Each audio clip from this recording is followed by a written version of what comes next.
Call to order January 15th Town Council regular meeting, Cape Charles Civic Center. Could I get a roll call, please? Newman present. Holloway present. Buckholz present. Buda present. Grossman present. Ashworth present. Let it be known we've established a quorum. If we could all rise for a moment of silence and the Pledge of Allegiance.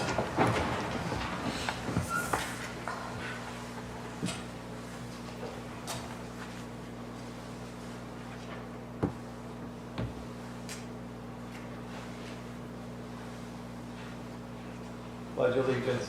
To the flag of the United States of America and to the republic for which it stands, one nation, under God, indivisible, with liberty and justice for all. Thank you. All right, public hearing.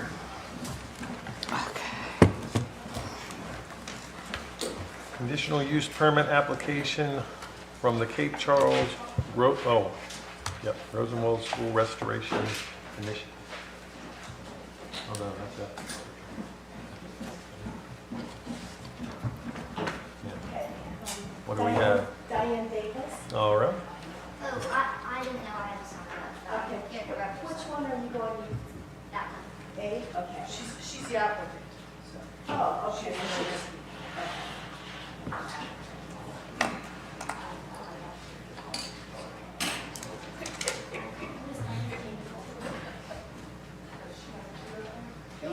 You want to let Elise go first, since she's the applicant? Sure. Do you want to hear what the staff report first? Let's go ahead and hear the staff report first.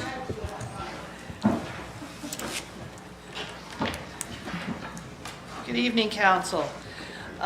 We've received an application for conditional use permit from the Cape Charles Rosenwald School Restoration Initiative, and they are seeking to install a sign that was in excess of our allowable zoning ordinance for signs for the commercial district. The Planning Commission held a public hearing on this matter as of last week, on January 6th specifically. And again, specifically, their sign was seeking to have a freestanding sign at a height of greater than 10 feet to be placed at the entrance of the Cape Charles Impact School, and it'd be a greater in square footage than what is allowed in the ordinance. They are seeking a 59 square foot sign in total. We provided the staff report at the Planning Commission meeting, and we also heard from the applicant, who is Elise McMath, who spoke on the matter. She stated the application is quite straightforward, and that there are other signs in the area that are quite large, but she understood that this was before the town changed its zoning ordinance.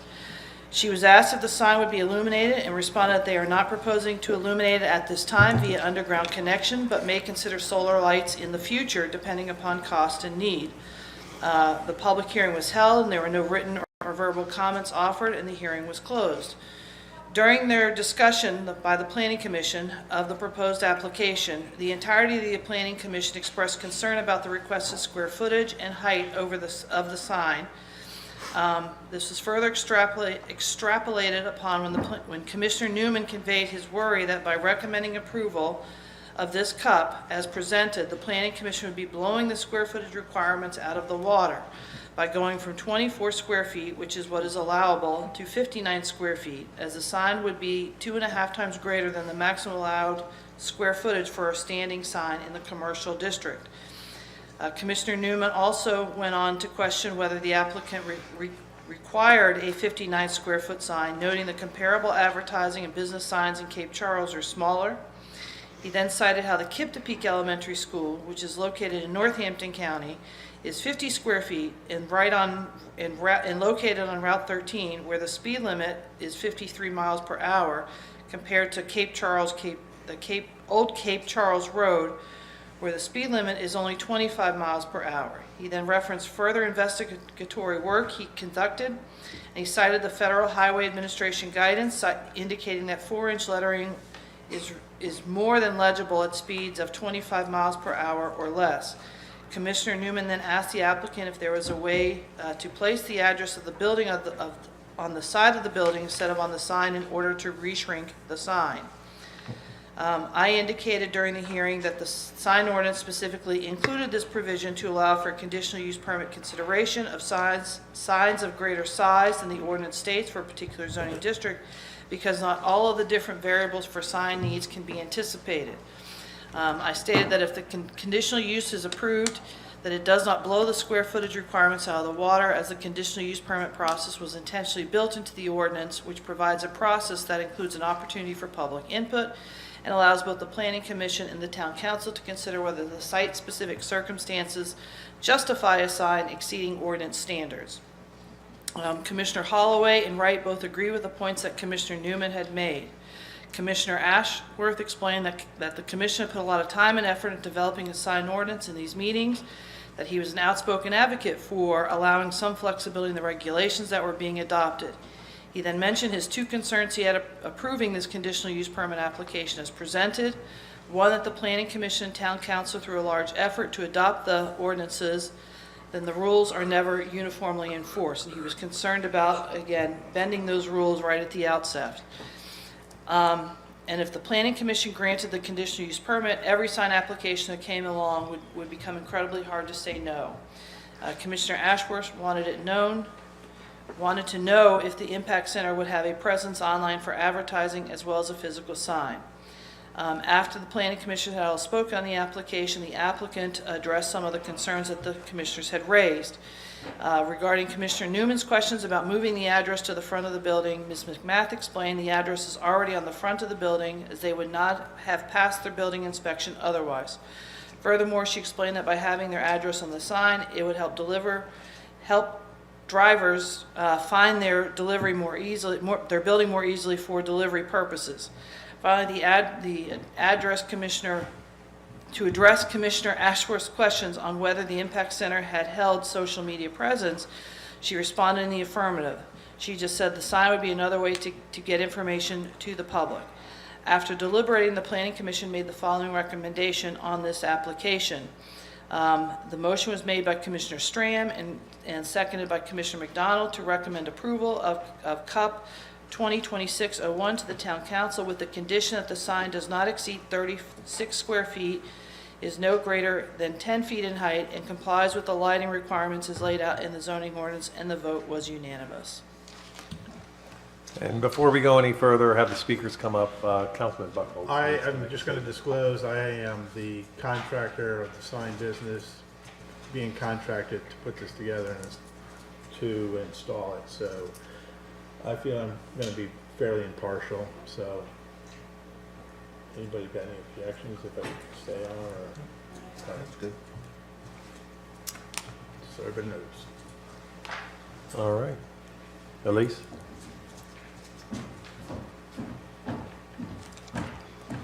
I printed 4 copies and I might print it out, I think, so hopefully this will suffice. And they're I'm two. hoping you summarize it. Sorry.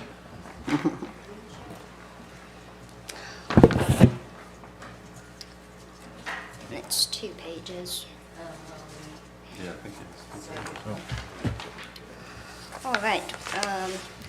Good evening, members of Town Council. My name is Elise McMath. I'm the Director of Programming and Communications at the Impact Center. First off, thank you for your continued service to our community and for the opportunity to speak with you tonight. We are very grateful that many of you will be joining us for the Impact Center's grand opening this Monday. In some ways, the timing of this public hearing is a little unfortunate because much of what I'm going to attempt to convey this evening will be made evident and on full display then. Still, I appreciate the opportunity to share why this request matters, not only in practical terms, but in what it communicates about the town and the community the Impact Center is meant to serve. This request is not truly about square footage, it's about visibility, and what we choose to make visible in our shared landscape reflects what we value as a town. The scale of a sign communicates more than basic information. It signals importance, care, and public commitment. For a historic, public-facing institution like the Impact Center, signage is a part of how a community acknowledges what belongs in its civic landscape. An appropriately sized sign helps convey the seriousness of the Impact Center's purpose. education, workforce development, and the preservation of African American history. We already recognize this in Cape Charles. Just down Stone Road as you're driving into town, the historic Palace Theater is marked by a sign of approximately 60 square feet, including both its name and a letterboard, very similar to what we are applying for. That sign does not detract from the town's character. In fact, it strengthens it. It clearly communicates to those passing by that the Palace Theater is an important landmark, that it matters to the town. And we certainly understand legibility standards, including readability from a vehicle traveling at 25 miles per hour down Old Cape Charles Road. At the same time, legibility alone does not convey presence. Scale here also plays a role in whether a sign feels purely functional or whether it reflects the significance of the institution it represents. In historic settings, scale matters, but larger does not necessarily mean intrusive. When signage is thoughtfully designed and well proportioned, it reinforces historic character rather than diminishing it. This consideration carries particular weight when it comes to African American history in the town of Cape Charles. Much of that history has long been difficult to see in the physical landscape, particularly for newcomers. Entire blocks of what were once segregated neighborhoods have changed dramatically over time. Buildings that held priceless cultural, social, and architectural significance have been demolished. Longtime residents displaced. New construction has often replaced rather than reflected the historic fabric of those communities. As a result, the story of African American life here is too often invisible or absent altogether from the town's visual record. In that context, visibility is not cosmetic, it's corrective. A larger, carefully designed sign is one small but meaningful way to ensure that this history is not hidden, not forgotten, and not treated as incidental. It signals that African American history is a valued and intentional part of Cape Charles's identity, worthy of recognition in the same public, visible ways as other historic institutions in town. And there are also very practical reasons for this request. Visibility supports participation, sustainability, and long-term impact. The Impact Center's programs address two of Northampton County's most pressing needs: workforce development and access to high-quality education. Awareness supports strong enrollment, meaningful outcomes, and ultimately, the continued funding that allows this building to remain active and serving the community over time. Operationally, a modestly larger sign allows the 911 address to be displayed clearly, improving access and reducing delivery challenges that we are already experiencing.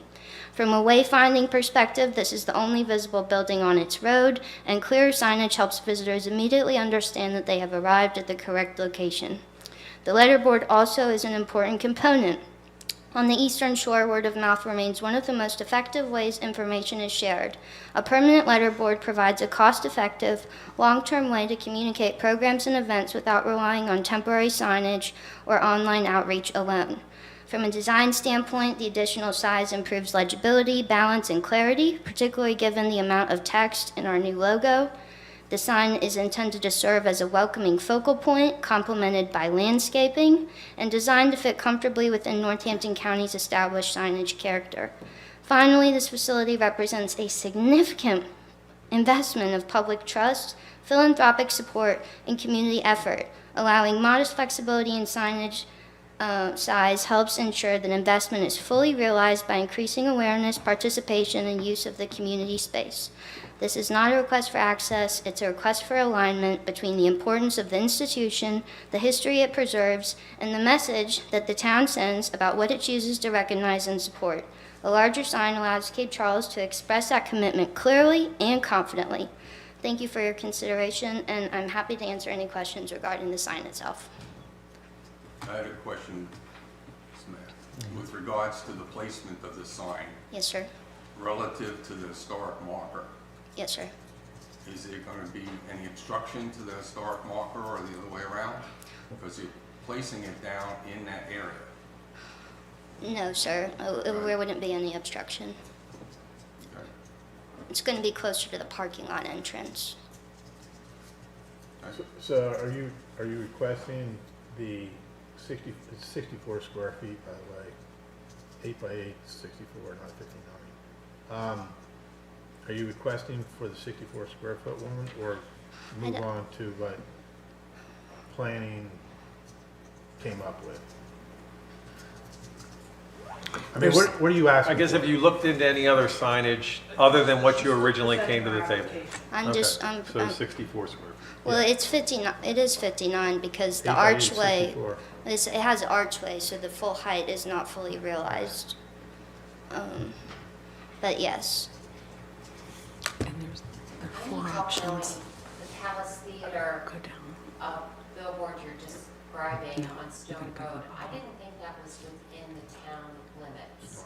It's not. It's not, okay. Correct. Okay, that's what I thought. You got it. That is the one you're referring to is on Stone Road, right? Okay. correct. So within the town, can you think of a sign that's as big as the one that you're describing? Well, for the purpose, with all due respect, for the purpose of the application and the conditional use permit, I don't think it necessarily makes a difference. That is just a comparable sign and one that people are familiar with and that serves a very similar purpose. Understood. No, I just wanted to make the connection that you were making, which was, hey, there is this sign in town. So now we know it's actually not in the town proper, so we wouldn't have given a conditional use permit for that sign if it had come before the same board. It would have gone through Northampton County, correct? Yeah, yes, and I believe, Ms. Katie, are we the first person to apply for a sign since the new sign ordinance? Second. Second. The first one they have seen was Dreams by the Water subdivision. We sought a conditional use permit and was successful. And so within that same line of logic, even if it were in the town limits, you still, wouldn't have, because it would have been a earlier set of zoning laws, I believe. Yes, it was. What's the size of the Dreams by the Water? That's what I was just going to Theirs are not necessarily height or square footage related. They were seeking numerous signs because it was part of a real estate development, and they were looking for longevity and multiple placements of signs. Yes, there was an increase because they wanted similar real estate signs that were available in the Bay Creek property. And Andy may remember the size of those better than I can right 12 square feet, 2 by 6. And what did the planning commission come back with as an alternative to this sign? 32 square feet from the 36? 36. 36. Do we know the size of the town hall sign, which we just made? We just put a sign in front of town. Oh, I think we're getting into discussion, though. Yeah, that'll be We later. need to be You're right. following the process. right.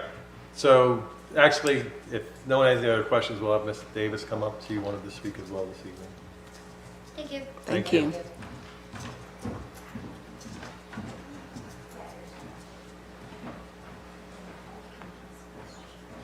Yes. Yeah. That's what we're But talking not about. what I was Right. Mr. Mayor, members of the council, town manager, and town clerk. Good afternoon. The things that, first, I am an alumnus of the Cape Charles Elementary School that we're talking about. That is the only building that's on the road, on that road, has not been the only building there all my lifetime. There are no lights on that road, so at least people going by there, some go by there for different reasons, so they can speed. But right now, as to what we're trying to get, I think it's very important. The size that she's asking for, people are learning about the building. Somebody mentioned about it on social media. A lot of people don't use social media. I'm one, I use it sometime, but I'm not the one on social media all the time.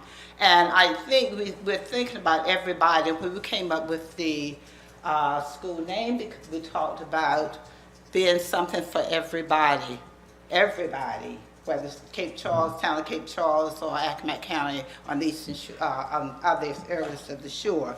But that sign would be I would think that it would be a very nice sign, and I know it will affect the councilman is doing it. And then what will be one is people riding by, somebody say 25 miles an hour, those type things. Some people go 25 miles and probably would never see it, because I've gone by signs and I've never seen it. I walk every day in one store I had never seen, what have you. But the size and all, hopefully you will concur with what Ms. McMath has asked you to do. And I'm proud of it because this is the only African-American structure that we have left, even though it's not in the town of Cape Charles over the hump. But this is the only structure that we do have left. That signage is very important. And hopefully that you all will consider to allow us to put a sign that size over there.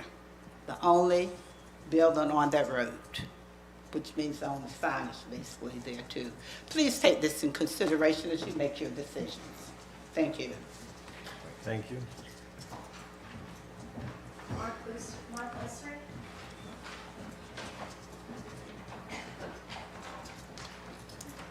Thank you, Mr. Mayor, members of the Town Council, Rick and Libby.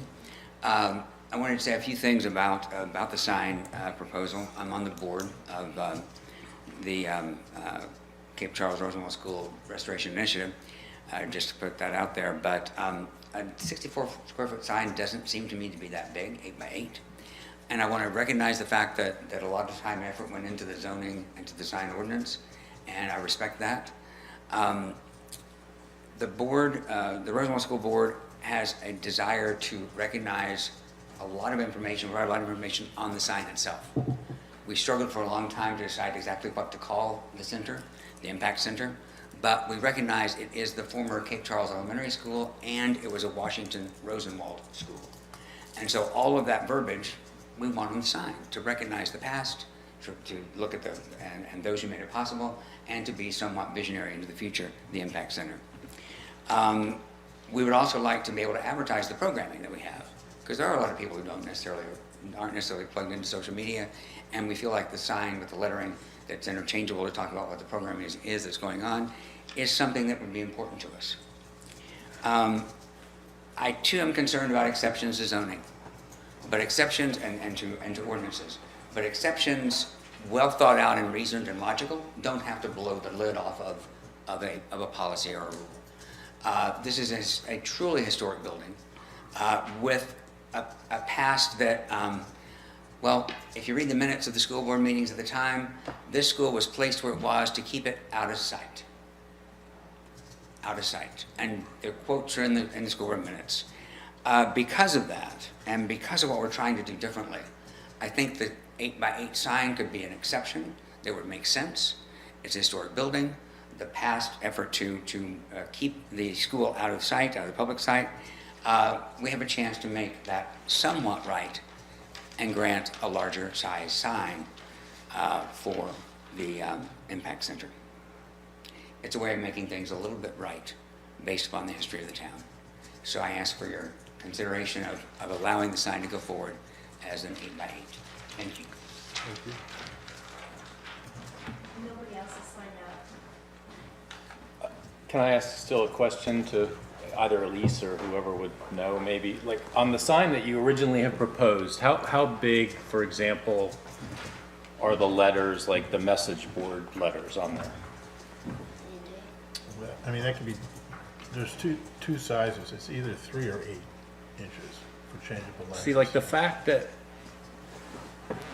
this is such a difficult thing, because this is nothing about the social implications of what has been done in this town over the last 150 years. We just had interviews before this meeting with people who were interviewing for boards, and one of the main questions every time is, are you able to put your personal feelings and thoughts and relationships aside and follow the ordinances that the town has passed and put in front of you if you serve on one of these positions? And that's a hard question to answer, but that's what we're supposed to be doing. So as much as I joked during the planning commission meeting about how my mother was going to disown me because this was not a popular topic around our Christmas dinner table, because my mother has put her blood, sweat, and tears for the last 15 years with Diane and so many other people in this town to make this school come back to life in the form that it's about to come back in. So, I hate to confuse the issues, but the fact that we don't know what letter size we're even asking for, we're only talking about the size of the sign. There's a lot of signs that are very impactful that aren't that large. And these ordinances, this is a point I made in the planning commission meeting, are not 10, 15, 20 years old. They're like a year old. And even the real estate signs that we granted a cup for were real estate signs that were, in a sense, temporary to some extent. They did not they weren't going to be there forever. But just to give the council some other frame of reference, some other signs that are in this town, the Cape Charles Museum sign that also has the name of the museum, that has a letterboard as well for events that can be changed out as 32 square feet. The Main Street signs that are on the same road as the Rosenwald or the Impact Center, and also on the way into town are 18 square feet. The Cape Charles Mini Golf, including the Albatross sign that they added for their food and beverage component, is 23 square feet. Just to try to put these numbers into some kind of context that we can sort of digest, because we can throw around 64, 59, 36. It's hard to really know what that equates to. Absolutely, like, that school needs to scream out, I'm here. I'm back. No doubt. And you know, forgive me, I'm emotional about it because I hate being painted as somebody who tried to strike down something having to do with the Rosenwald School, because it has nothing to do with that, or the Cape Charles Elementary School. It has to do with just trying to do the job that I was elected to do and look at the parameters that I'm supposed to use to make decisions about things. So I just wanted to share those thoughts as we discuss this further. But, you know, I'm willing to do what anyone else would like to do, but I just wanted to clarify some Is things. this the time when we'll? No, we will get into that more I discussion. apologize. I asked one question, then I went into a diatribe, but I let you go, it's all I good. do have a question though. Go right ahead. Okay, this is a rendition or? It's just a concept that I made using artificial intelligence, and it's not to scale. I just plugged that into ChatGPT. That's fine, but this is That's generally. generally if you notice, the layout is very similar to something you might see for Northampton County. The shape, the arch on top, the round post accent, decorative accents at the top. You know, trying to capture the logo, the tagline of the historic Cape Charles Elementary. It doesn't include at the Washington Rosenwald School, as Mark mentioned. That will also is something that the board is looking to have represented in our signage. I am requesting for the 911 address as well, because we're having some operational issues given we are the only building on that road. People think, is it the Cape Charles Christian? We've already had packages be delivered to the wrong place, get sent back from Amazon, and then as others have alluded, the letterboard is crucial to advertising our programming. And I will also add, you know, we are not a profit-based institution. We are a nonprofit, we're an educational institution, and when you're comparing signs, I think you all are comparing apples and oranges here, with all due respect. You know, I mentioned the historic Palace Theater sign because that is an institution that's providing community-centered programming. You know, this is not, we are dependent on donors, and, you know, our donors are looking at these metrics and these numbers to say, how successful is your programming? So this really is also a matter of sustainability as well, and you know, the kind of support we will receive in a way will have something to do with that. Thank you. Thank That's you. very helpful. Thank you. All right, thank you. All right. Moving on to B. Amend the comprehensive plan, page 41 regarding housing, accessory dwelling units, and page 12, future lane use, mixed use designation. Okay, on Claudette LaJoy. Are we going to do the staff report first, please? Yes. Yeah, I just want to make sure, is the zoning text or is this the comp plan? This is the comprehensive plan, page 41, housing and accessory dwelling. It could go for Both say the same thing. Yeah, no, it's titled with both, but it's really comprehensive plan is B and zoning text amendment is C. Correct. Okay. Well, it just says the same thing. Okay, and through the planning commission, we actually did both of these public hearings simultaneously because they are contingent upon both elements to make this move forward. So with that said, sorry, my hands are so cold, I'm sorry. Let me take off The whole my place gloves. is freezing, it's fine.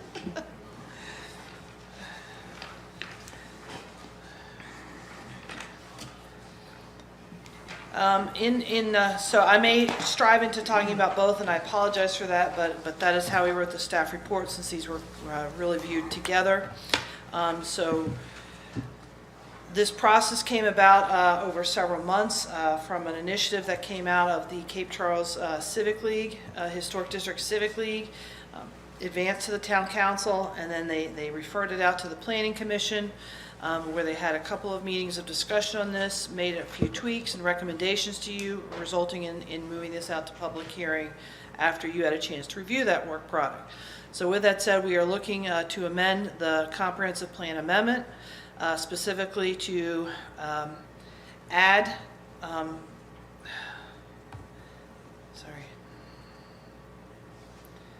under page 41, under the housing accessory dwelling unit, that chapter or section reads, the Town of Cape Charles adopted ordinances in February 2019 that permitted accessory dwelling units under certain conditions with adequate safeguards to protect the character of the existing residential neighborhood. The strategy is intended to develop new moderate cost rental housing while preserving the larger older homes and allowing more flexibility for elder homes to stay in their homes. Among the condition of approval for accessory apartments is that the accessory dwelling unit be clearly subordinate to the main unit. This is achieved by requiring that the unit be less than a specified percentage of the original home square footage. The last sentence reads, in addition, these units cannot be rented for less than 30 days. That is being proposed to be stricken, presuming you wish to adopt the zoning text amendment that follows further, that would allow accessory dwelling units to be used for short-term rentals.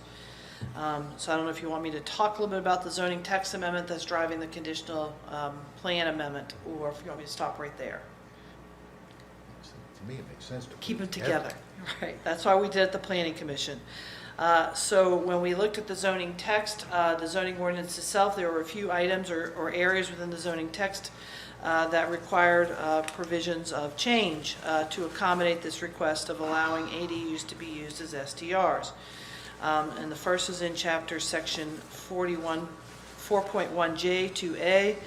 And I did want to point out to everyone here, we do have new citations of our zoning ordinance, not because anything changed the zoning ordinance, but as you may recall, as part of doing the last update to our zoning ordinance last year, we worked to get it codified, and that codification actually went live just before Christmas. So I'm giving you those sections of where the zoning ordinance now sits within the town code, and that is chapter 32, article 4, section 32-91, J2A.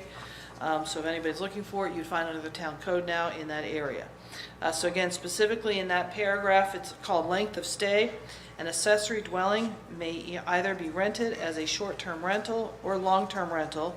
And again, we're proposing to strike this sentence.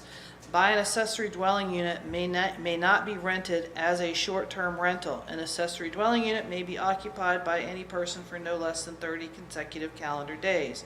So all of that would be stricken. We would then continue that language to make this make sense, again, by allowing a long-term rental, by paying a fee for such occupancy at his or her own expense, at the expense of another. Again, we would strike any reference to 30-day rental or less, which is again the definition for short-term rental. And we continue that sentence and allow still, upon request from any building, zoning, finance, public safety official acting on behalf of the town of Cape Charles, the owner of the subject lot of record upon which the accessory dwelling unit sits shall provide an occupancy documentation and/or information as requested in writing. If an accessory dwelling unit is going to be rented for less than 30 days, i.e. a short-term rental, the owner must comply with section 4.1 of the Cape Charles zoning ordinance. So then as we turn our attention to that section of short-term rentals under section 4.1, which again is now found under the town codification as chapter 32, article 4, section 32-104.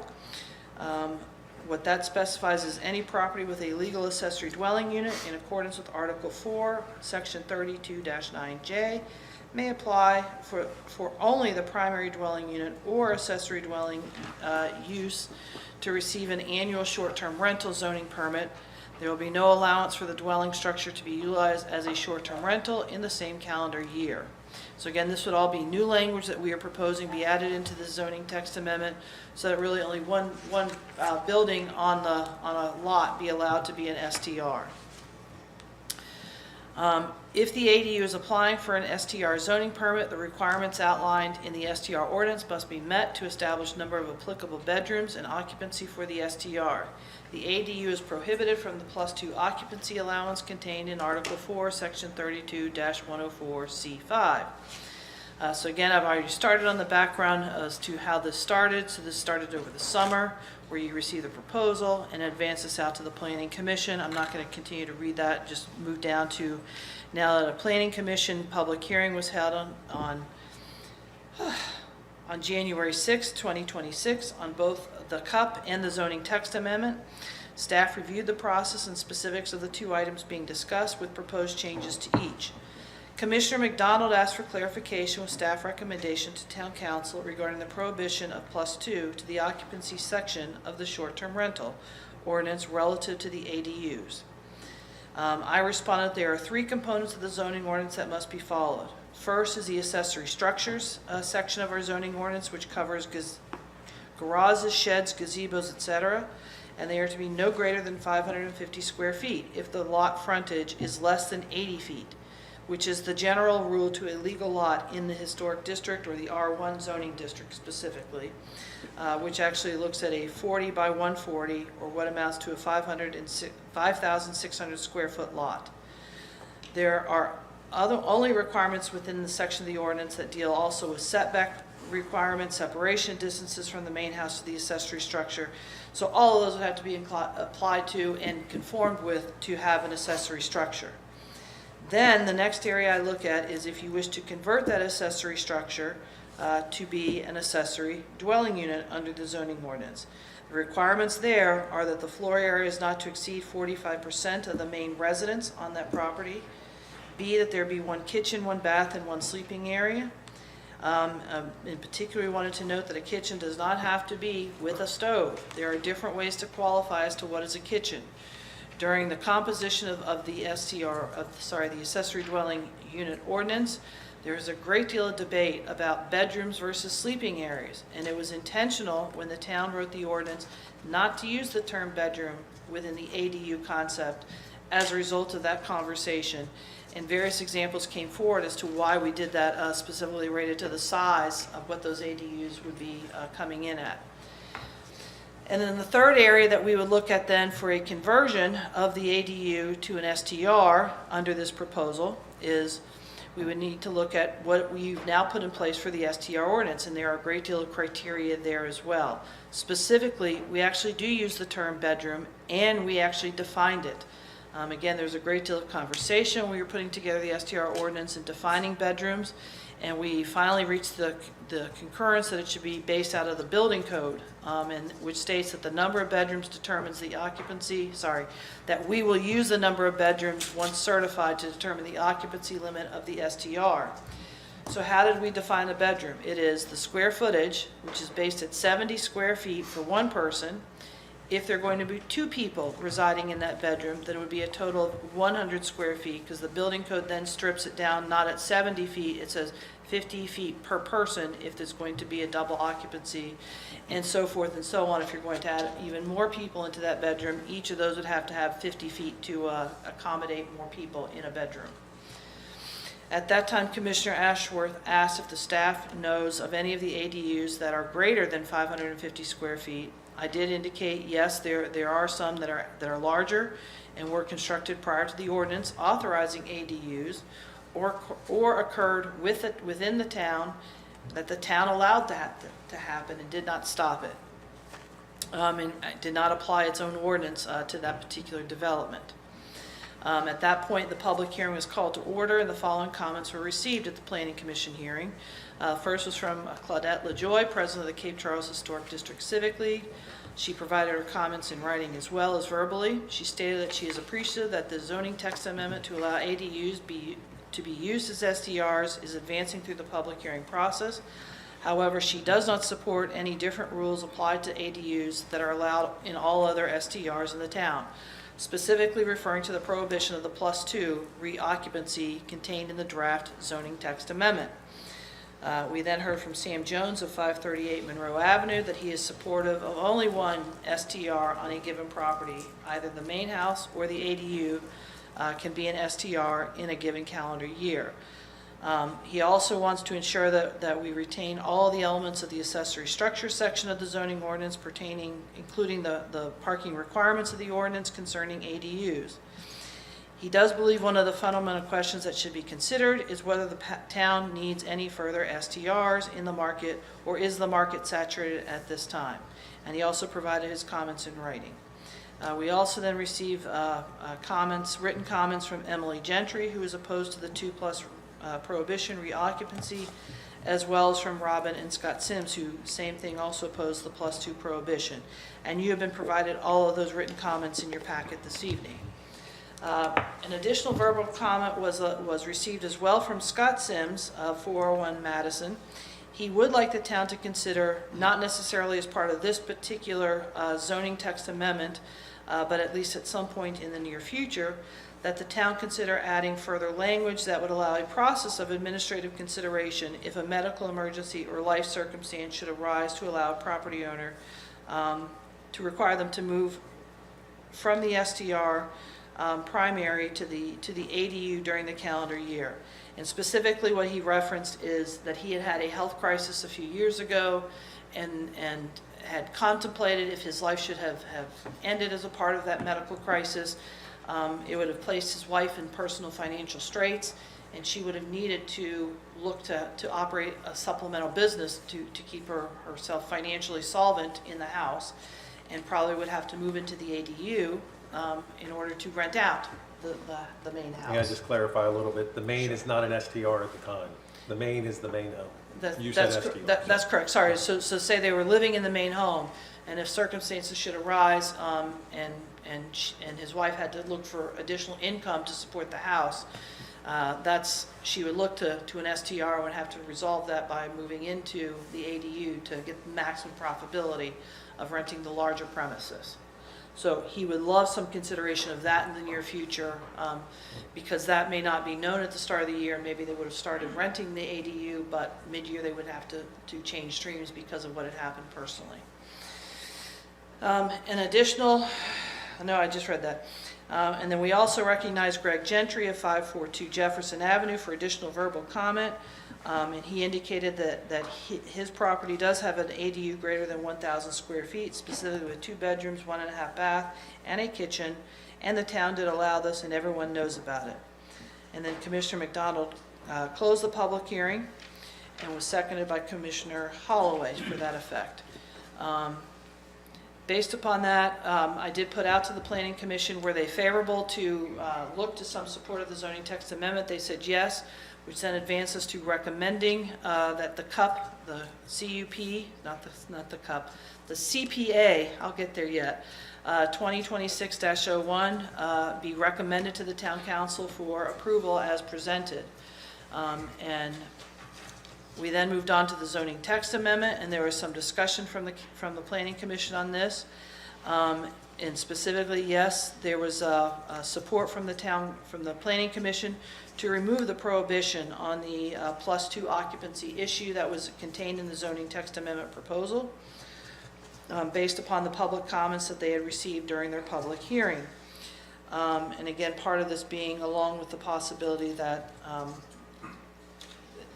property of the ADU should not be treated differently than anybody else who has the right to have an STR. There were some questions on this issue. Commissioner Newman concurred with Commissioner Holloway, that this will create some gray areas if we remove this prohibition in the zoning text amendment proposal, because there are different criteria of when an ADU is constructed, established, and moving forward with the building official, because we do not reference bedroom, as we said, it's called sleeping area, whereas under the STR, it is a very specific criteria of bedroom, and not sleeping area whatsoever. And so that was noted that may cause us some issues needing to address this further. And again, I read at that point, again, the entire definition of the bedroom that is contained in the STR ordinance, and I've included it in full in your staff report. Happy to read that if you need me to, but you've seen it, and you've had a chance to digest that. So again, that became the recommendation from the Planning Commission, which was motioned by Commissioner Ashworth and seconded by Commissioner Holloway to remove that section of the zoning text proposal, and that was passed unanimously. And I think that was it. That's it. Thank you. All right, so I have a question. Yes.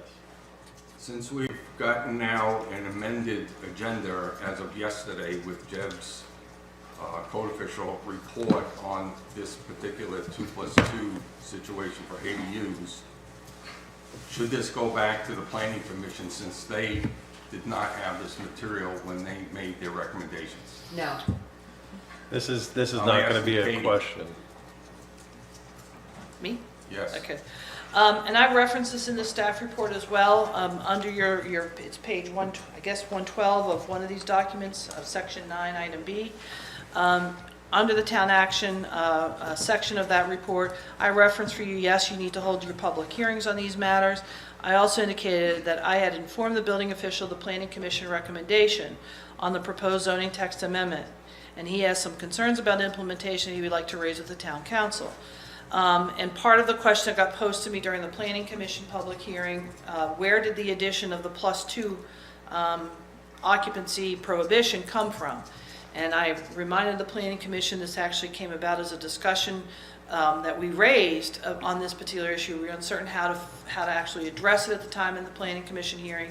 I said I would come back and talk to the building official, which I did, and we reached the recommendation which went into to the proposed zoning text amendment versus trying to figure out how to square up sleeping area to bedroom, and that was a much more complex and difficult process to try and do in this short time frame to turn this around for public hearing process. We felt the prohibition of the +2 consideration is the easiest path forward.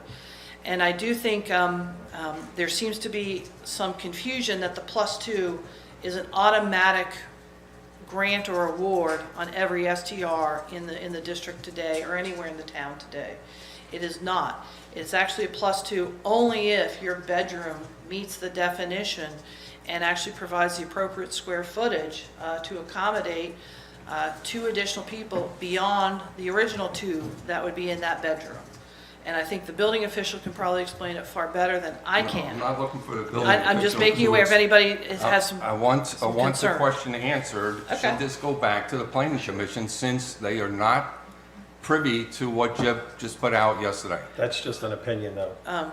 That's not going to be an answer. That needs It's to be a in piece of discussion. information from the staff, and I'm asking her, with that information, should it go back to the Planning Commission for evaluation? I don't think it is required to be referred back to the Planning Commission. That is your call to make.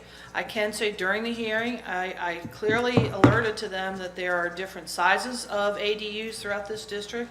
Most of them fall under the 550 square feet, which is the maximum allowance under our ordinance for a legal conforming lot. I did reference that there were some that were going to be slightly higher than that were constructed prior to the zoning ordinance coming into being. But the majority of them were falling in that 550 square foot or smaller consideration. So I don't think that's necessarily new information for the Planning Commission. It's information they had. They just felt that there was no reason to hold them to a different standard than any other STR. And this would be a consideration based upon what the building official defines as a bedroom. So as it stands now, even if you refer it back to the Planning Commission alone, I still think there is this dichotomy we have of one ordinance section defines bedroom very clearly, another does not. It's called sleeping area. And I think when we get close to approaching, say, 200 square feet, and again, so keep in mind, if I'm putting 2 people in a bedroom, that's 100 square feet. If I'm going to add 2 more, I need 200 square feet. There's going to be that element of contention of if the building official measures that sleeping area at 190 square feet. That's Then when it's I think 2. the property owner is going to come back challenging that, saying, you can add that little bit into the kitchen, because I really don't use it for the kitchen. It can be part of the sleeping area, and that would get me to 200 square feet. That would allow me to have 4 people certified for an occupancy into that ADU/STR. I don't think we're looking to get into So- a battle over this, and I think what Paul is asking is, in your opinion, is it a yes or a no? I don't think it's required to go back to the planning commission for them to receive this information, to consider any further. I think at this point, it's ultimately your decision on this matter. Unless you think you need further guidance from the planning commission on this, that would be the only reason to refer it back to them. All right, and Thank you. I'd hold further discussion on that because I want to discuss just I'm sure that. there'll be plenty of discussion this evening. Okay? All right, moving on. Oh, or actually, do we want to just go to C and then have everybody come up and Well, discuss? Because they're pretty much the just same. need both reports. Right, there. okay. I don't have anybody signed up to see. Well, Claudette's for, Yeah, Claudette's me, yeah.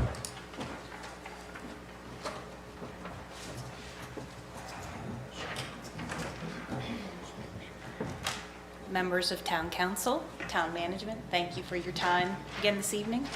I think Libby already has a copy for the admin record. Tried to save you a little bit of typing.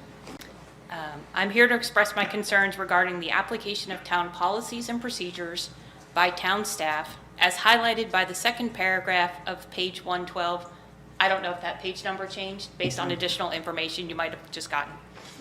Of 177 of your meeting packet tonight, specifically referring to the topic of accessory dwelling units as short-term rentals, in which the building official has some concerns about implementation that he would like to raise with town council. He was on a scheduled absence from the office at the end of last week and was not able to get his written comments finalized for the inclusion of the staff report. As you are very well aware, the ADU and STR discussions have been ongoing for 5 months, which equates to 2 public meetings per month of the Planning Commission and Town Council regular meetings. We as the community have taken the time to show up for every meeting and have participated in all of the discussions. Town staff has had more than ample time to be part of the discussions to express any concern, including last week's Planning Commission public hearing. Over the last 5 months, we as the community have shown up and endured the overstep of self-direction with the insertion of language by town staff into draft ordinances not discussed or agreed upon by the Planning Commission or this town council. Missing meeting minutes, recordings for those meetings, and deceitful appearing stall tactics, including this one tonight.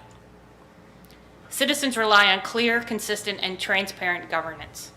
When policies are subject to self-discretionary interpretation by town staff, it becomes difficult for residents to understand how decisions are made or how they can meaningfully engage in the process, and ultimately undermines our confidence in town decisions, processes, and governance as a whole. This erosion and trust negatively impacts confidence not only in town staff, but also in town management, boards, commissions, and ultimately you as town council. This issue is specifically troubling at this time when our town is emerging on the largest master planning effort it has ever undertaken. The strategic core values, planning and zoning processes, and the development standards of our town require open dialogue and transparency to preserve the long-term character of this community. It is most important that the evident cracks in the foundation of our town government, this topic is one example, cannot be ignored. Development of agreed upon core and professional values by our town staff and town council is very important. Regardless of the acronym, right now if it's PAR or CAPE, they have no merit in restoring lost confidence in town governance and reinforcing the commitment to public trust, if there's no accountability for when those values have been neglected or ignored. Addressing the lack of adherence to these values is critical to restoring public confidence and ensuring fair, predictable, and policy-driven processes that serve the best interest of this community. Thank you. anyone else signed up? No one has signed up, but I do have 2 in writing. First one is from Julie Jones. It says, "Good evening, Mr. Mayor, Town Council, and Town Manager. My husband Sam and I live at 538 Monroe Avenue in the Historic District. At last night's meeting of the Historic District Civic League, President Claudette LaJoy shared that there are approximately 18 accessory dwelling units in the Historic District. With the loss of the Seabreeze Apartments, these 18 ADUs represent the last of affordable housing options available in the town of Cape Charles. If you vote to approve the Planning Commission's recommendation to allow ADUs to be used as short-term rentals, don't be surprised if tomorrow some or maybe all of these ADU landlords tell their tenants that they need to find another place to live because they can make more money renting that ADU as an STR. Then where will these people live? Where will they go? Before you vote, search your hearts. Thank you for your service to our little town. You have a very hard job to do. Julie Jones." This next one is from Sam Jones. It says, "My name is Sam Jones and my wife Julie and I live at 538 Monroe Avenue. Thank you for the opportunity to speak and for your service to the town. As you consider whether to allow accessory dwelling units to be used for short-term rental, I ask that the following current zoning requirements remain in place. 1. As recommended, zoning language be added that only one STR can exist on a given property, that is either the primary dwelling or the ADU may be used as an STR but not both. 2. That all aspects of Section 4.1E accessory buildings shall continue to apply. These generally relate to building location, setback, size, and height. 3. That under 4.1J accessory dwellings, language allowing property owners to use an accessory dwelling unit for family and personal guests by right remains in place. 4. That parking requirements remain in compliance with Section 4.5B3 off-street parking and loading standards, which state that the minimum number of off-street parking spaces required by an ADU is 1 off-street space per unit. As noted, other than adding language allowing only one STR on a property, these requirements are currently in place and require no action by the Commission or the Town Council. Of course, a more fundamental question is whether the town needs additional STRs within its boundaries, or is the market now saturated? Thank you again for the opportunity to comment." I'll make a motion that we close the public hearing. Second. All in favor? Aye. All right, public hearing is closed. All right, we have a recycling presentation this evening. Mr. Patel.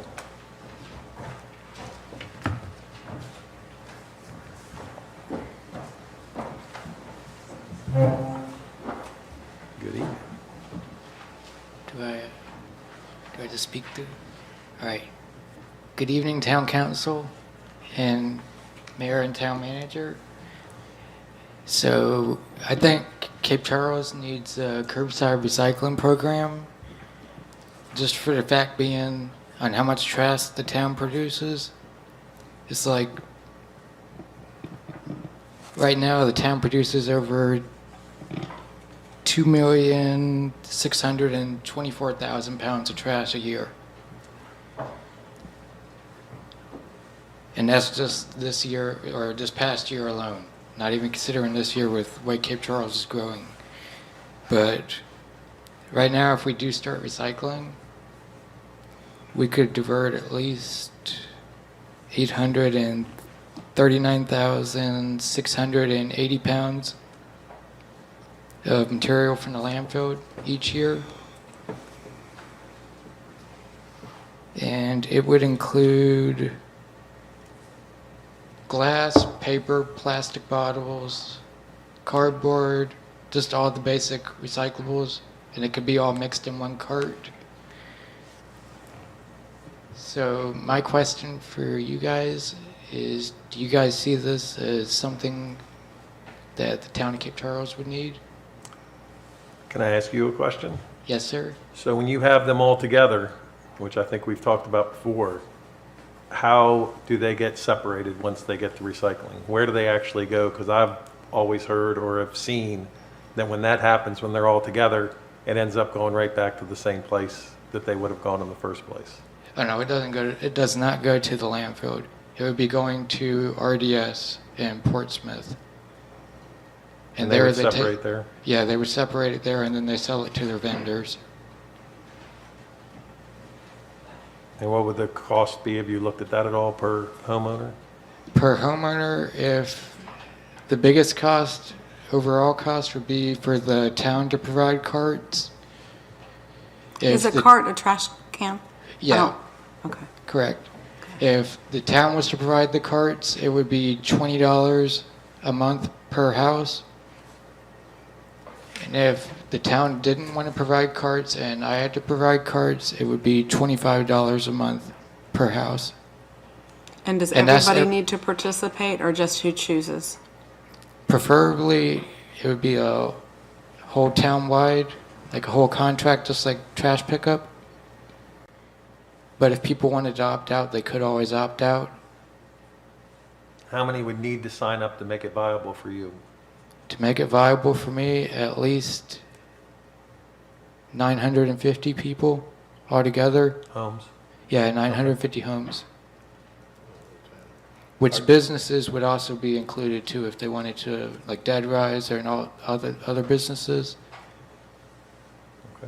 Are you doing this elsewhere on the shore right now, or? Right now, I'm trying to get started with Cape Charles first and eventually try and work my way up the shore.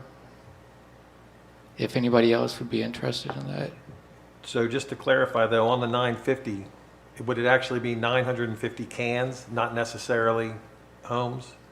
It could be. And the only either- reason I ask that is, let's say a business does get in and they have 4 recycling cans. Would that As- be considered 4 or just 1 for that business?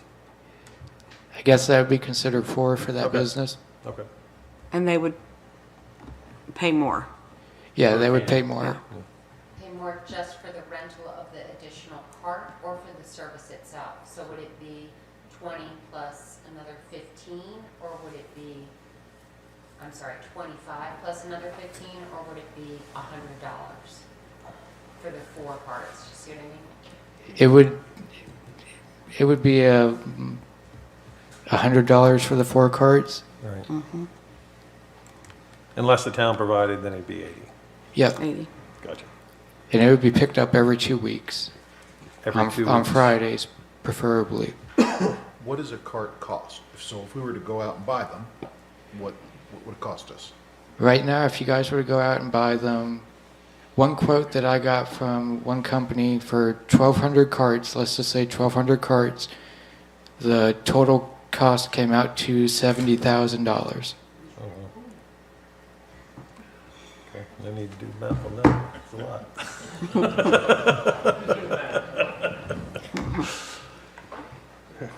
All right, so you'd be looking at this for obviously long-term, so. Yeah.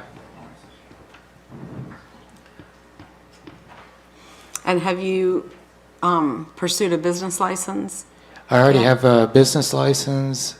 I have everything. All I need to do is just get everything in motion as far as getting the town's approval, and because once the town puts together or appoints the town manager with the task of putting together a request for bids, I would put in a bid, and if I get awarded a contract, I could start preferably June, just because I don't think the town necessarily could get, like, let's say 1,200 cans out within a month.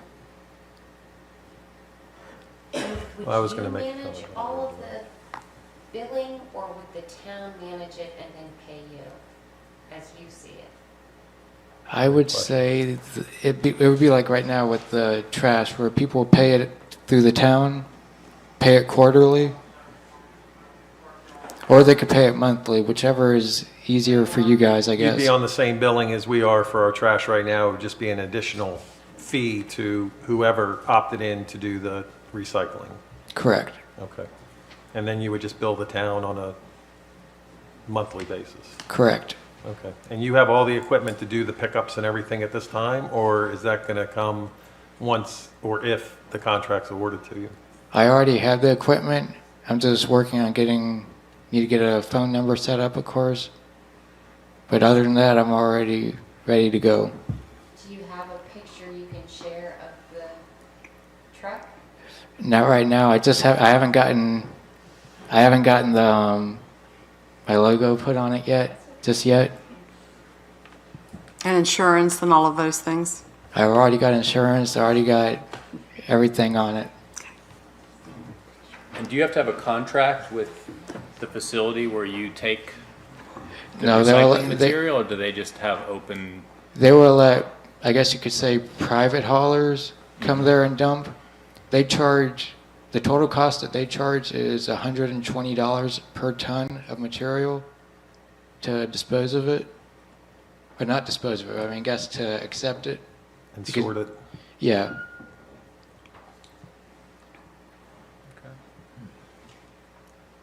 Well, this is certainly something that folks have said over the Absolutely. years they're interested in.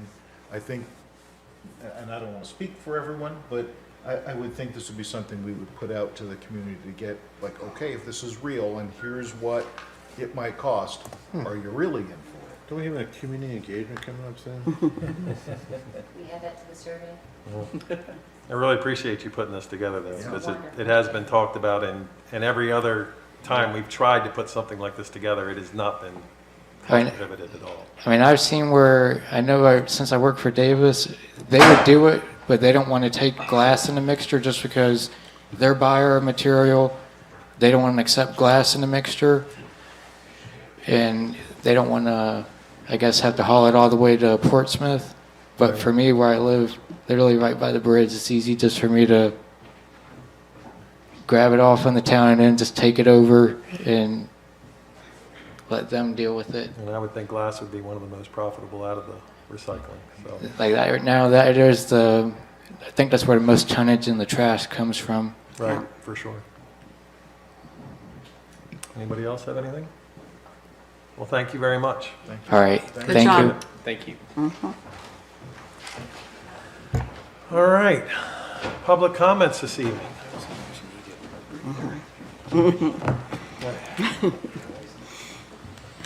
Post out the timer now. Yes, please.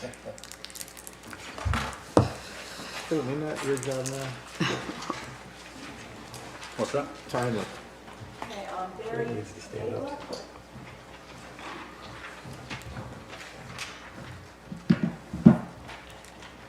Good evening, Mr. Mayor, Town Council, and Town staff. Appreciate the opportunity to talk to you tonight. My name is Barry Gadler, and my address is 411 Madison Avenue. Just a little quick background, my wife and I have always dreamed of having a beach home as a second home, and we were looking around the map, and we had never heard of Cape Charles, but we saw this little star there. It's like, oh, we love historic towns, walkable towns. We came and visited in 2015. We fell in love with it right away. And literally, like a month later, we brought our kids, they fell in love with it. And then that same year, we started looking at property, houses and lots. We ended up buying two lots, actually, next to the skate park, at the corner there, across from the old high school. And at the time when we bought it, we're like, yes, we have beachfront property. But what we didn't realize, once 2016 happened and we had Hurricane Matthew in October, that we actually own now lakefront property. And we always joke around, we commonly call it Lake Madison. What's interesting is that everybody in the town knows about it, right? But when we bought the land, of course, it's not disclosed because it's not required, and we had no idea, right? So, fast forward in 2023, we decided to build a house. Village Builders built our house, and we were so pleased. We had to take that into consideration and plan. We had met with the town, Larry Dyer at the time, town manager, met with a number of people and talked about the issue, and we understand the challenges, right? We didn't know. It's like the lowest point in town, right? We're not required to get flood insurance because it's not in the flood zone, but everything comes down there, right? And so anytime there's high tide, 2 inches of rain at the same time, it gets bad. I mean, you can see pictures of people, cars floating down the street. It's really bad. So we understand the challenges. One of the things that we've been asking for is a start at least, and a lot of people have been talking about ideas, but advocate for us. We pay taxes. Yes, we don't live down here full time. We live in Harford County, Maryland, but we would love to see even just a simple signage along Plum Street there, for example, that just says, hey, this area is prone to flooding. So people are aware of it that are visiting the town, so their car isn't part of it. And we're an STR owner now, and we actually installed a driveway and paid for driveway in the back so we could have people safely park behind our property. We were able to do that because of the property, and we have two lots. So we have a parking pad for them, and we tell them, make sure, keep an eye on storms, you know, and we have to keep an eye on the weather maps and text them and say, make sure you have your cars in the back of the house or they're gonna float away, right? So if you advocate for us and go to VDOT, because we know it's required, they're gonna listen to you more than me about, you know, getting a sign. You know, I would be willing to pay for them and install them, you know, if we had the permission. So that's kind of what I'm asking for you guys to consider tonight. Thank you. Thank you. Thank you What part very of Hartford County? In the Folsom area, near Bel Air. I was in Bel Air for 19 years. Oh, really? Yeah. Oh, very cool. Can you clarify Plum and what was the intersection? Oh, Plum and Madison. Madison. Okay. It's the lake. Yes. I've got lots of photos. Yes. Thank you. No one else? Good thing you weren't here during the Nestor. All right. Yeah. Going on to the consent agenda, if I could get approval Mr. for the Mayor, agenda format. I'd like to have us approve the consent agenda with the agenda format and the meeting minutes and pull out the financials separately. Second. All in favor? Aye. Okay. All right, so for financials, we each have a revised financial, and I'd like the town staff to explain what's in here, why it's changed, what we need to look for. So I've asked Mary and our treasurer to come and give a rationale. Absolutely. Thank you. I'm Mary. How are y'all tonight? Doing well. Good evening. I apologize to you. It was lack of oversight on my part. If you tie a spreadsheet into a source that has zeros, then you get zeros, and that's what happened on one part of your financials, and that's my fault. It is on the revenue versus expenditure sheet. The current month, I think, in the original packet had all zeros. And now we've tied it to a cell that actually has numbers in it, so it has meaningful numbers. So we've replaced that. So as a result of those changes, is there anything that jump out that we need to be aware of? It does cascade through, but it doesn't have any major impact. You'll look at the specific sources of revenue. That's not tied to the sheet that you looked at before, but these numbers here are correct for the end of November. I also wanted to let you know that on the real-time project tracking report, that you'll see the lease towards the bottom of the graph, and it shows $62,019. There was $5,168 of rent for November, which is not included in the current year-to-date expenditures in this picture, but it was paid and we miscoded it. So that is the corrections that we have. Are there any questions? Again, please accept my apology. Is there anything that's needed to be changed process-wise? Yes, we Okay, need to. that's all I need to know.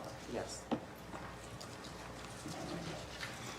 I'll make a motion that we approve the recently distributed November financial report. Second? Any other discussion? All in favor? Aye. All right, unfinished business. Vote on temporary downtown restroom unit.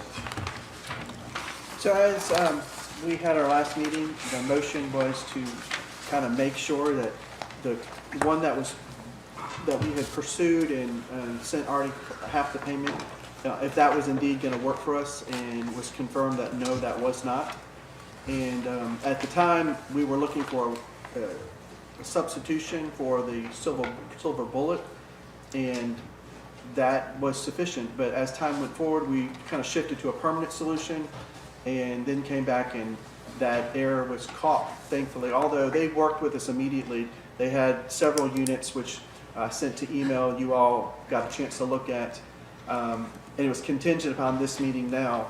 Everything is in play, the units are the same, pretty much the same cost. They reduced the shipping to accommodate this. One thing that was confirmed too is just a clean out, like pump out. How are we going to do this? And I kind of gave some suggestions. However, it dawned to us after much more digging into it that we actually have a pump out station at the harbor. So this will cost us nothing, and we'll do it as needed. So that's not going to be a problem. Another thing that was discovered is the tank is really the preferred model because that's what the Silver Bullet is, and it was converted later to be a connection, and this one also could be converted later too. So it's exactly what we need, and the Silver Bullet was the same process, and all I'm waiting now is just a new motion to approve it. Everything's in play. Bill of sale will not be signed until the motion's approved, and that's the way that they wanted it to. I have a question. Sure. Did you find out what the entertainment package is on this particular unit? It's a stereo that we can set to have music inside as you. Because we want people to hang out a long time. Well, it depends on what music you play. That's important. Come with a We can disco set it up ball. however music we want. Better than a television. Well, that one also comes with a baby chain. It does, Yes. which is a Wi-Fi. Might never All right, hang out. so do I hear a motion? Play Barney's I Little move that we Song, which song? move forward with the temporary bathroom as discussed. Did everybody pick Is there a option second? two? Second. Is there any other discussion on it? Which option? Andy? the number two. Number 2. Wait. You just this- were waiting to say number 2. Yeah. That's why he wanted the music in there. He wanted me to say number 2.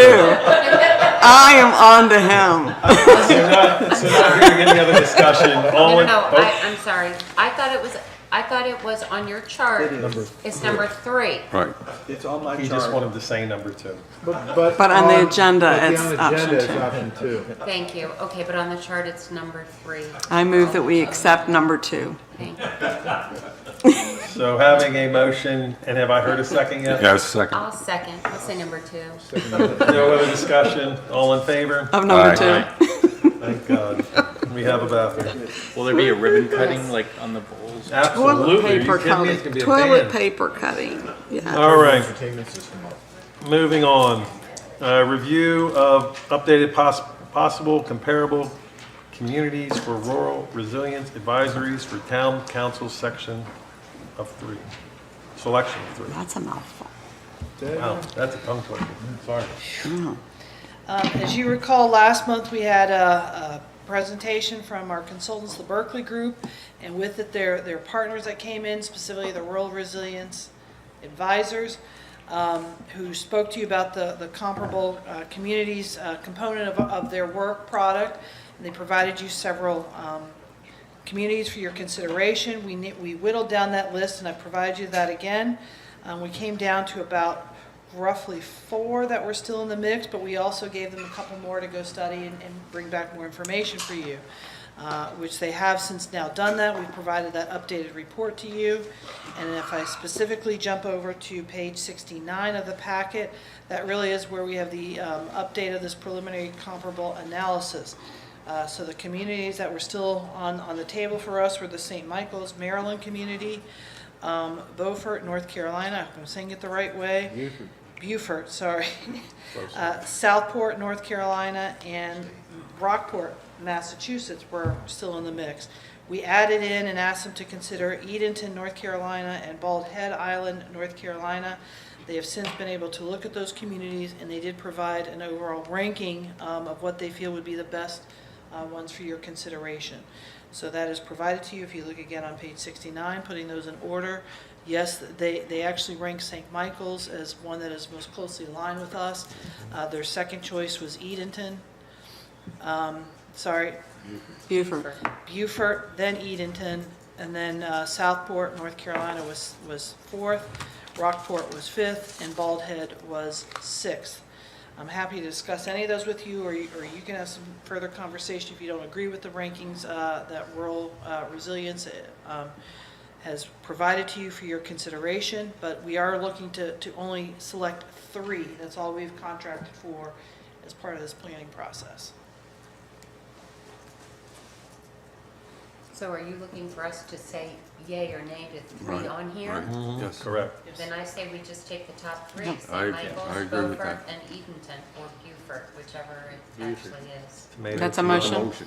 Make a motion. I make a motion that rural resilience advisors use the top 3 towns, comparable towns, St. Michael's, Maryland, Beaufort, Beaufort, North Carolina, and Edenton, North Carolina.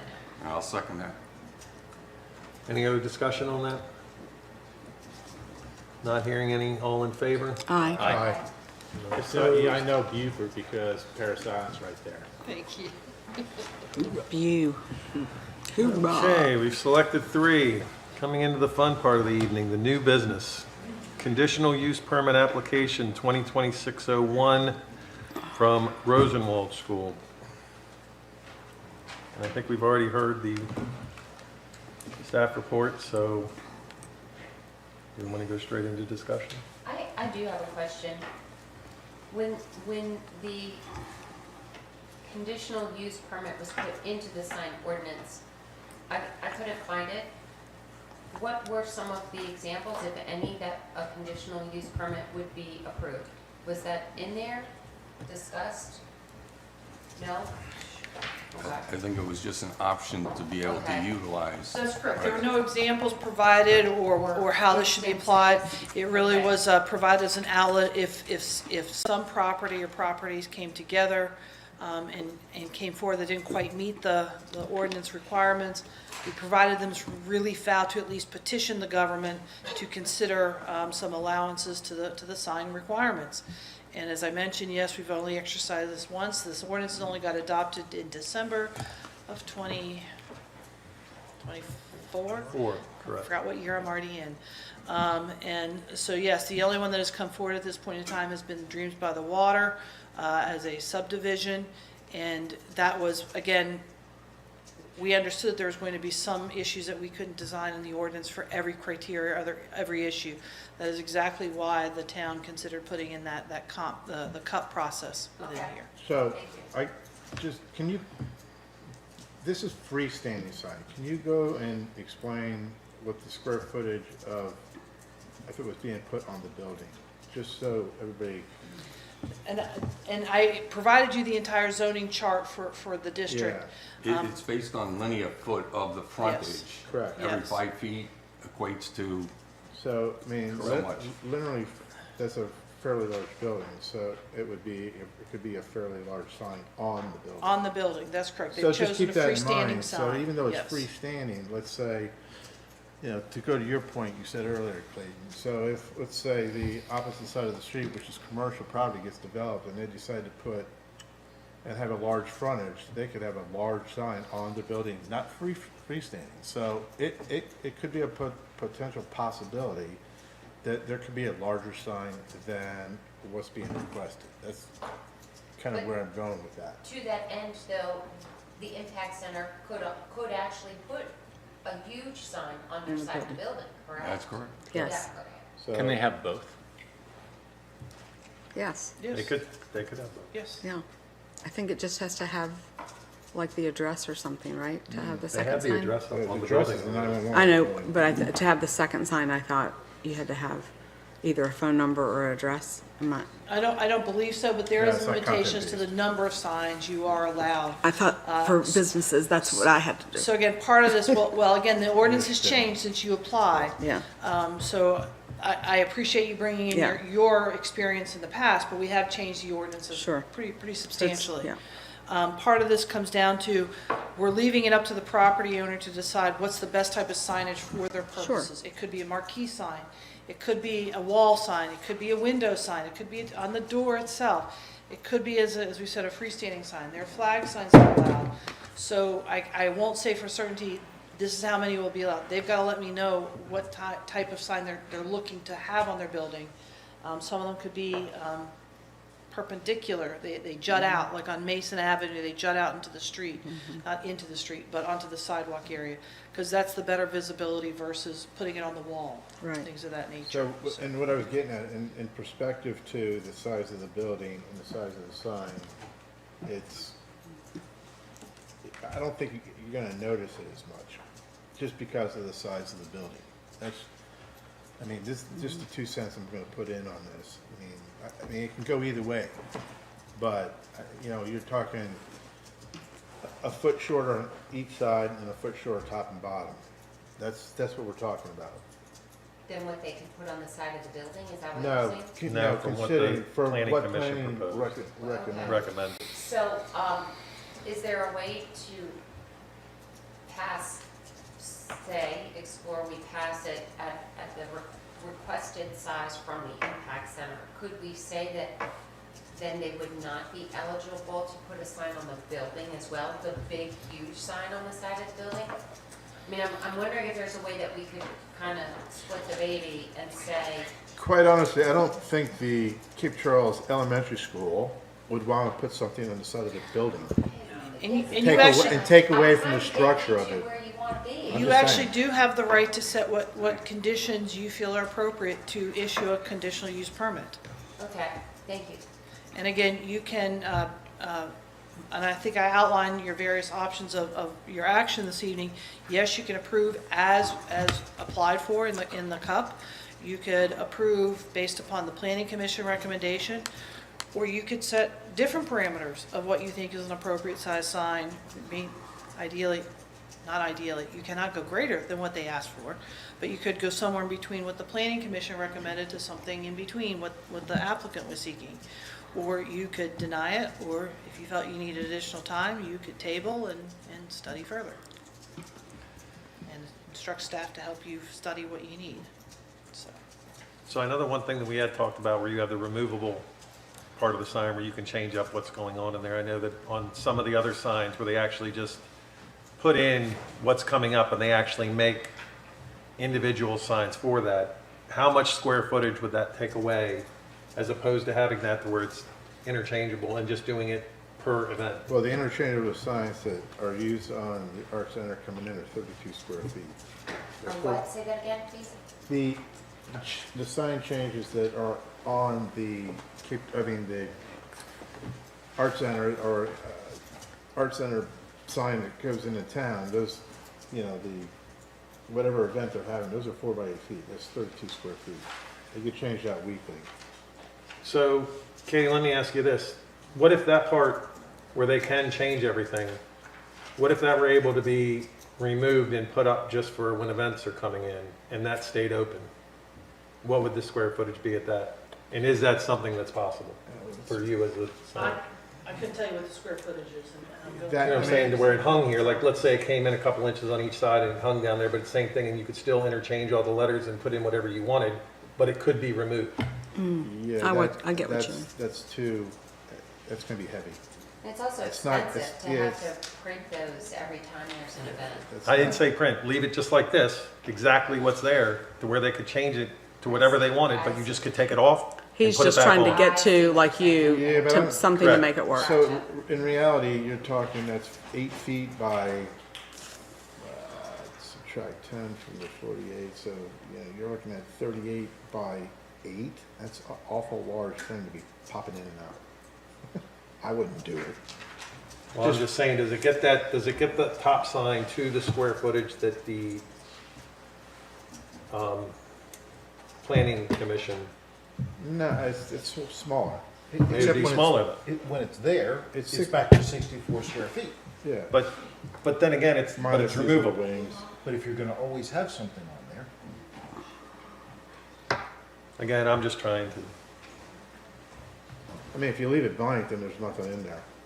Correct. It's just a blank slate. It doesn't mean it's a sign. I mean, it's part of the structure. I mean, it would be the size of a piece of plywood. Correct. A little smaller. Let's Ba- go, it's based on 32 the square feet. feet away. Let's just So it's make not it the easy easiest now. thing to run out there and hop on, though. Andy said he'd do it. I mean, it's feasibly, the thing would weigh quite a bit of weight. these things are not, these are not delicate signs. They have to withstand the winds we have here. So we don't have anything to blow down. These are 6x6 poles, so it's pretty substantial. It's not like this thing has to be anchored, so especially this direction, that's the direction the nor'easters rip. Yeah, because So it's going to be a that's sail. think of Strawberry Street Plaza. Anybody been down there when it's windy? This is the same direction, so it's not going to be.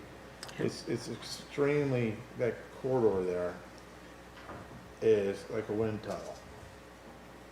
So I'm just saying, I wouldn't have something removable because it's just going to get blown out. Does anybody else have opinions on the sign? Just a question. What if the bottom 2 lines were removed? So that you had 2 lines that you could put lettering in? Yeah, I mean proportionally, this is done with AI, so I don't know what proportion those letters are because, like I said, Gemini letters come in 3 and 8 inches. So 8 inches, you know, you're talking. And that's what's proposed here is 8 inches. No, it's not. I mean, it's just a visual representation. But it's not 3. Yeah, it's not 3. If the changeable sign piece were cut in half, that would decrease the square footage considerably, but still give a place to put signage. Yeah, I mean, And it could actually be the same size if you went with 3-inch letters. correct. Yeah, but 3-inch letters are 25 miles an hour is That's- fine. It's the same thing Chickapee Peak uses. 3-inch? Yeah. The one that Art Center has down the road, those are 8. Yeah, I mean, there's a Okay. difference between the two. yeah. I think it's And this is also 25 miles an hour, not 55. good information to know that the Impact Center could actually have a substantially larger sign on their building. So I would actually advocate for, and then we'll make a motion, that we approve the sign ordinance conditional use permit as presented by the Rosenwald School Restoration Initiative, with the caveat that they would not be allowed then to hang a sign on the side of the building. Or any other signage on property. They're gonna have walking trails, so you could. Well, that's, okay, I got you. So, Mr. Mayor, I'd like to move that we approve CUP 2026-01 as requested by the Cape Charles Rosenwald School Restoration Initiative for a 59 square foot freestanding sign at the height of, isn't that supposed to say no greater than 10 feet? Correct. Okay, it says greater than 10 feet. No, So not according to Jack when I asked him that It's question. slightly, because they've got the arch in it that pushes it slightly over. Yeah, but they can come down on that. I'd They say can no, just lower nothing that. over 10 feet. Yeah, they can, okay, so it's really the size, 59 square foot.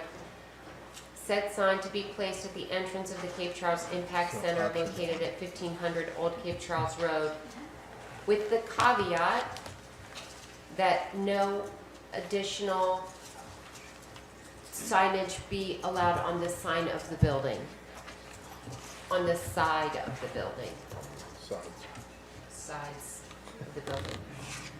That is my motion. Do I hear a second?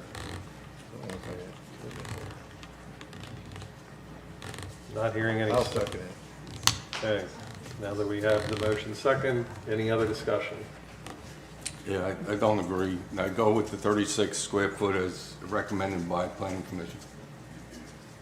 Clayton, do you have anything you can? I wish you would lay this out for us, like in an actual sign design, so it's like, There is the letters, if you're saying they come in 8 or 3-inch, then that wouldn't even fit in this space. Like, there's not enough room for 4 lines of 8, so you'd have to shrink it to 3, so then instantly everything changes. Like, it would be great to be looking at like a full diagram of the sign with like, yeah, but that's, not all the measurements are on there, and the actual sign is not on there, like with the letters and. Yeah, but it's a schematic. Not true to scale. This not- is. But not everything is identified, I guess, is what I'm saying either. But why can't that be mocked up as the real thing? I think if we're making this significant of a I just think this is a really big sign. Like, you'd be surprised how big this sign will be. It's bigger than anything we have except for the Yacht Center, which is a grandfathered sign, and probably 20 square feet of which at the bottom is just blank navy because they were trying to fill the space on a sign that had been there before for the Stip Park. Do you remember when they had all the exterior signs put Yeah. up to it? So it's a bigger sign than you realize, and we haven't done the part yet where we say, what's this thing gonna look like? I mean, I know Elise did an AI rendering of it, and I don't know what your parameters that you put in for that were, but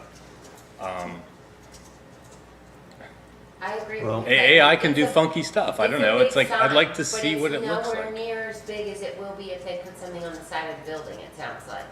So I'd much But they rather don't- see yeah. a big sign I that mean, I know you're- has the impact they're looking for, that's outside of Yeah. the, sort of parameters of the ordinance, then I would like to see a huge sign on the side of the building. Yeah, I'll give you an example, not to pick on Deb or anything, but look at Bailey's Bait and Tackle on the side. That's 2 4x8s. And it's, it's relative to the building. It doesn't look overly big. Yeah, But that's why about the we same have- size what we're That's talking why we have a But- criteria for that based on It's linear sti- foot of the building. Correct. And that's Both gonna- front and a separate one for the side. So that's gonna be the same thing here. Yeah, and on the building, that makes sense. Well, guys, we have a motion and a second, so we're putting it to a vote. There's nowhere to go from here, so all in favor? I, All opposed? Nay. Nay. That one, Motion does not carry. all right, So we need another motion.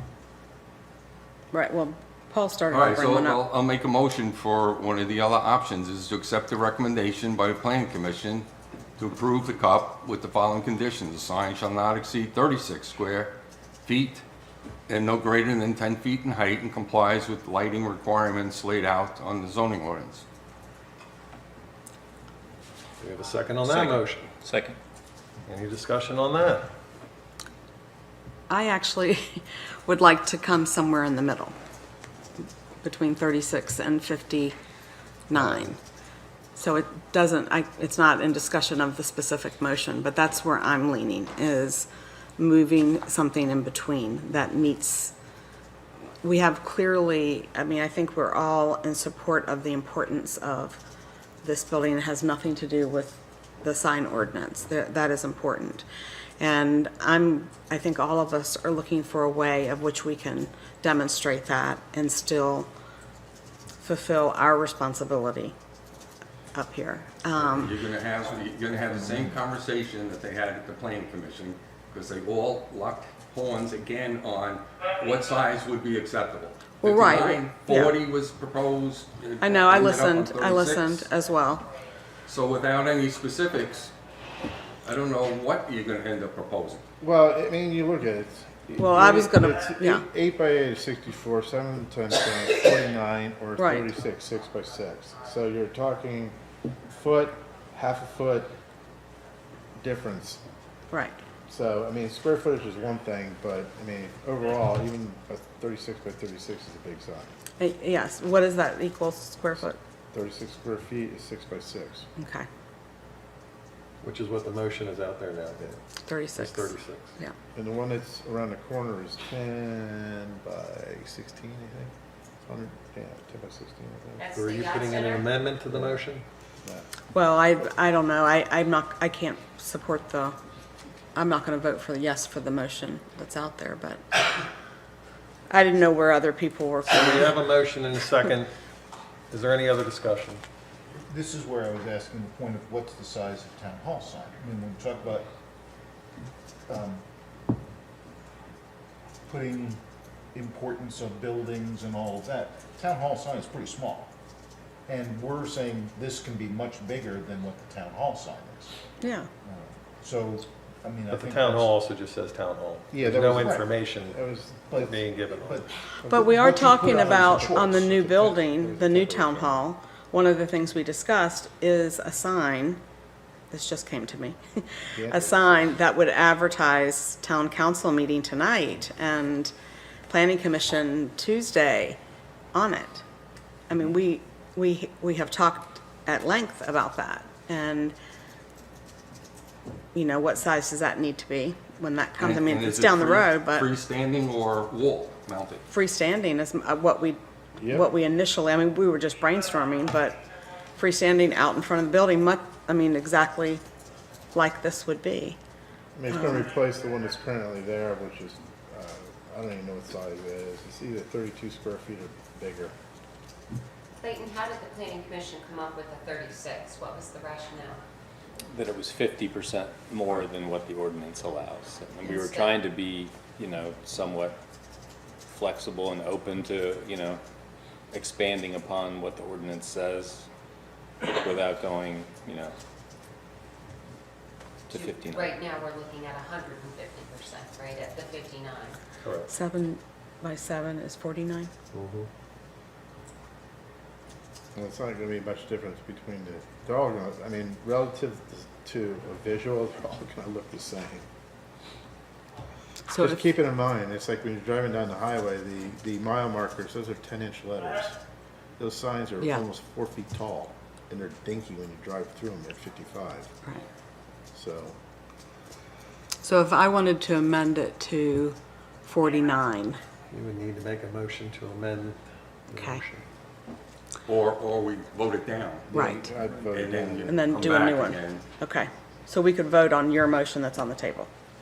All right, so no further discussion. All in favor of the motion on the table, say aye. Aye. Aye. All opposed, nay. Nay.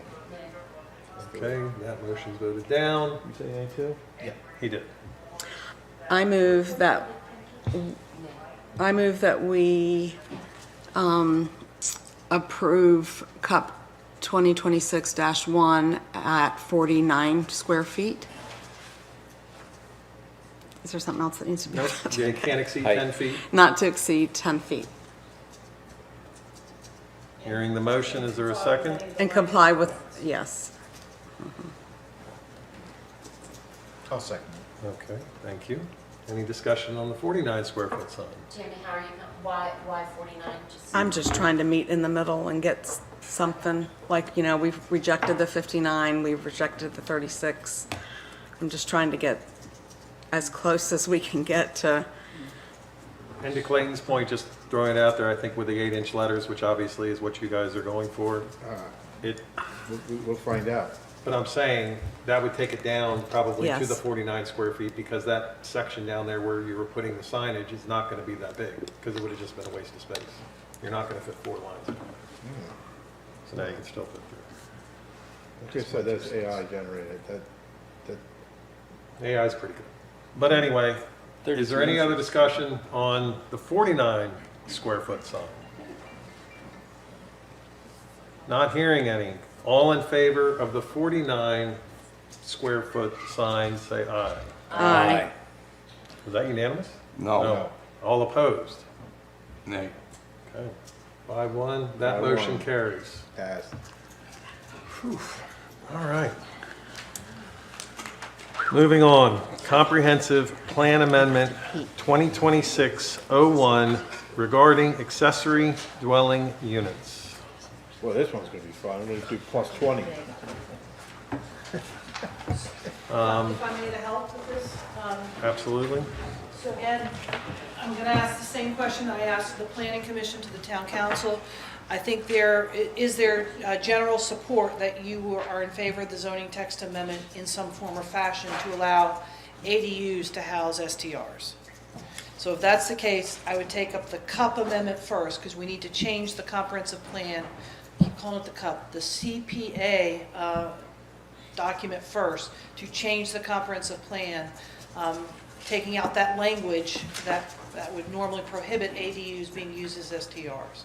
So I would ask you to take that piece up first and get that application finished. All right, so I'm And going I to think make a we've given motion. you a resolution I'm to going to that make a effect. motion with regards to recommending the CPA 2026-01 to be accepted with the deletion of that sentence, but I'm going to read the entire sentence because the entire sentence is not in the staff report or in the motion here. So what's coming out is, in addition, these units cannot be rented for less than 30 days. That's what's struck out now. But the continuation, length of stays in order to foster longer-term residences, in parens, as opposed to summer tourist-related weekly rentals, close paren period. That entire sentence would be coming out of then the comp plan. How come we weren't shown that? Where was this in all of the documents? It's actually In their earlier staff report, you had the whole sentence, and they somehow truncated it, and carried the truncated part throughout. So as amended, I would second that. Is that what that was your motion, correct? Right. Yes. So any other discussion on that part? Not hearing any. I move for adoption of Resolution 2020115A, adoption of Comprehensive Plan Amendment 2026-001 as noted, and forego reading of the resolution. This is a roll call vote. Ashworth? Now, this is for just the CPA piece. That is correct. All right, The all right. Comprehensive Plan Right, Amendment. Okay? Okay, I went to the bathroom and I'm like, what the hell? Buckholz? Yes. Buda? Yes. Grossman? Yes. Holloway? Yes. Newman? Yes. Okay, that part is unanimous. Moving on. Zoning text amendment 2026-01 regarding accessory dwelling units. Hearing the staff report already, do you have anything more to add, or can we go straight into discussion?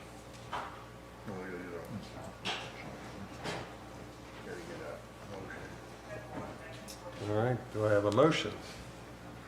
I move that we accept the proposed zoning text amendment change to zoning text 2026-01, section 4.1J2A. Is that correct? Mm-hmm. Yeah. And chapter 32. Also to section 32-104. Allowing the accessory dwelling units to obtain permits for short-term rentals. Yes. You're welcome. And in that, because this staff report is so voluminous, where is the actual wording Yeah, exactly. That's what I was trying to find. for that? So again, if you actually look at the resolution of intent, which is, I'm the one I've pulled, because I know we've had to put this in several times, I'm on page 165 is the one I just Thank you. pulled. I can't find the 165 anymore. 165? 165 is your resolution of intent. As, again, we have done a portion of this already for the comp plan changes. So now I'm going down to the zoning text amendment piece of it. 165. I think that reads 165. Did I give you the right page? Yeah, I believe so. That's where it's stricken. It's redlined. Yes. And green. Yes. Okay, before you go on, just real quick, since there is a motion, Libby, do we need to get a second before we go on, or we can go ahead and go on? Okay. Is there a second to the motion?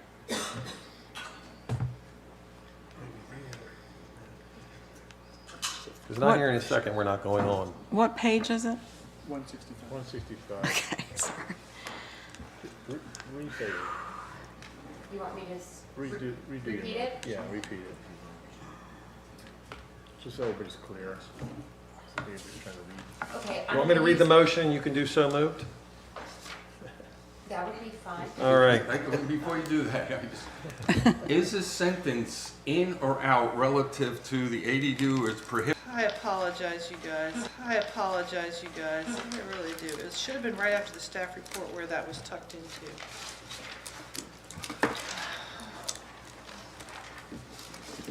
If anybody finds it fast, 149. thank you.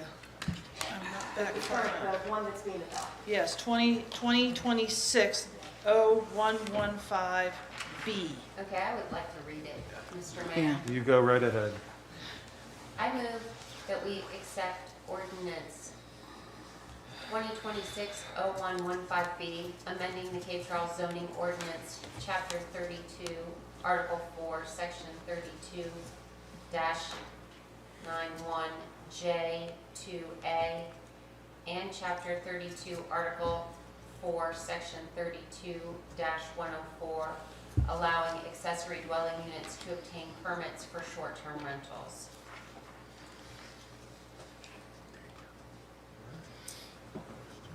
Is page 149?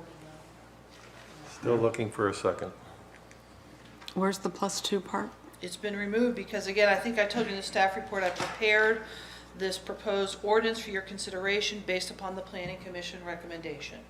The planning commission did not recommend the +2 prohibition be retained. So I did not include it in the resolution for your consideration. I'm confused. So I've already Well, taken it out. Okay.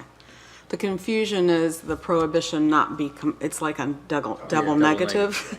So we're all struggling with kind of what we're approving. We just want to, I think, could we just have a conversation about what we want it to say, and we can figure that out, because I'm lost. We need to have a second to have discussion. Second. Okay, thank you. Thank you. All right. So, can I start, please?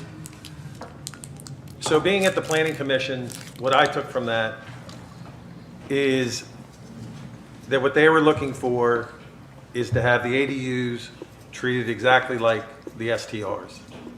Just because they have the different initials, who cares? If the square footage is there, the square footage is there. If it's 200, it's 2 + 2. If it's 2 bedrooms, 1, 2, the other one's 200, 2 + 2. If it's a living space or whatever. I'm going to back up. Your ordinance actually does not read for every bedroom, it's 2 + 2. No, I know. Okay. I said the 1 bedroom that's over 200, it's 2 + 2. Because the +2 is per property. That's correct. Yes. That's correct. And then the so-called living space, which I have my own opinion on that, is we should just make it a bedroom. If it's 200 square feet and there's a bed, it's a bedroom. But again, we can get down to that. That is what I heard from the planning commission at that. Yes. And I agree with what was discussed that night, that if it has the square footage, it should be treated as an STR, being that only one can be treated as an STR. You cannot have the primary residence and the ADU. You have to choose one or the other. And in the motion, I would also like to see the adoption of, if for emergency reasons, Yes. in that year it needed to be converted, it could be converted and brought in front of the council, planning commission, or even to you as an administrative. I agree. But am I wrong with what I heard at the planning commission? You're not wrong on that, and I appreciate you wanting to try and pull in Mr. Sims' comments from the public hearing. I would rather not rush what that language looks like, because it's actually a little more complex than just saying, we give an administrative process. We got to figure out the criteria that you're allowed to do this in. I'm going to support the mayor on this. I don't think we do need to figure out the criteria. I actually don't think that the town council nor the administration needs to know what the criteria is. If a person is coming and saying, I've applied for my ADU to be an SDR, and now for my own personal reasons, I can't have that situation anymore and I need to switch it, they should be allowed to pay the fee and put in an application and make that adjustment. It's no skin off of our nose to have it either be, for lack of a better term, the larger house on the property or the smaller property, and have them switch whenever an individual has a personal reason that they need to do that. That is the end of the conversation. We don't want to be in the middle of making a decision on a medical issue or a financial issue. That's not our role, and I don't think it's the administration's role either. There has to be some parameter, though, of like, you can't just go ping pong back and forth and say, Well, why not? If you're willing to pay the fee. Ideally, they wouldn't do that. I can't imagine in the how many ADUs that we have. You do it one That someone's per gonna calendar ping year. pong back and forth 100 times a year. It's not worth it to them. But we shouldn't be in, is this medical issue, valid enough versus this medical issue? I certainly don't want to be sitting up here having to make that decision. Well, it's also, And it may not be medical. It may just be financial. We don't need to be in the middle of that. correct, and this is also becomes public documents, Correct. which you don't want. No. So I'm very comfortable with us putting it in there, and so long as it still stays that you cannot have both units at the same time, but you can have an either or at any point in time. That's the way it needs to read. But I think we'd also have to put something in that allows, because Jeb's gonna have to go out and inspect the other property. And so there needs to be some process to that where it's putting more work on town staff every time that happens. It's the same application. They're still gonna pay the No, fee. no, no, it's an application for a different building.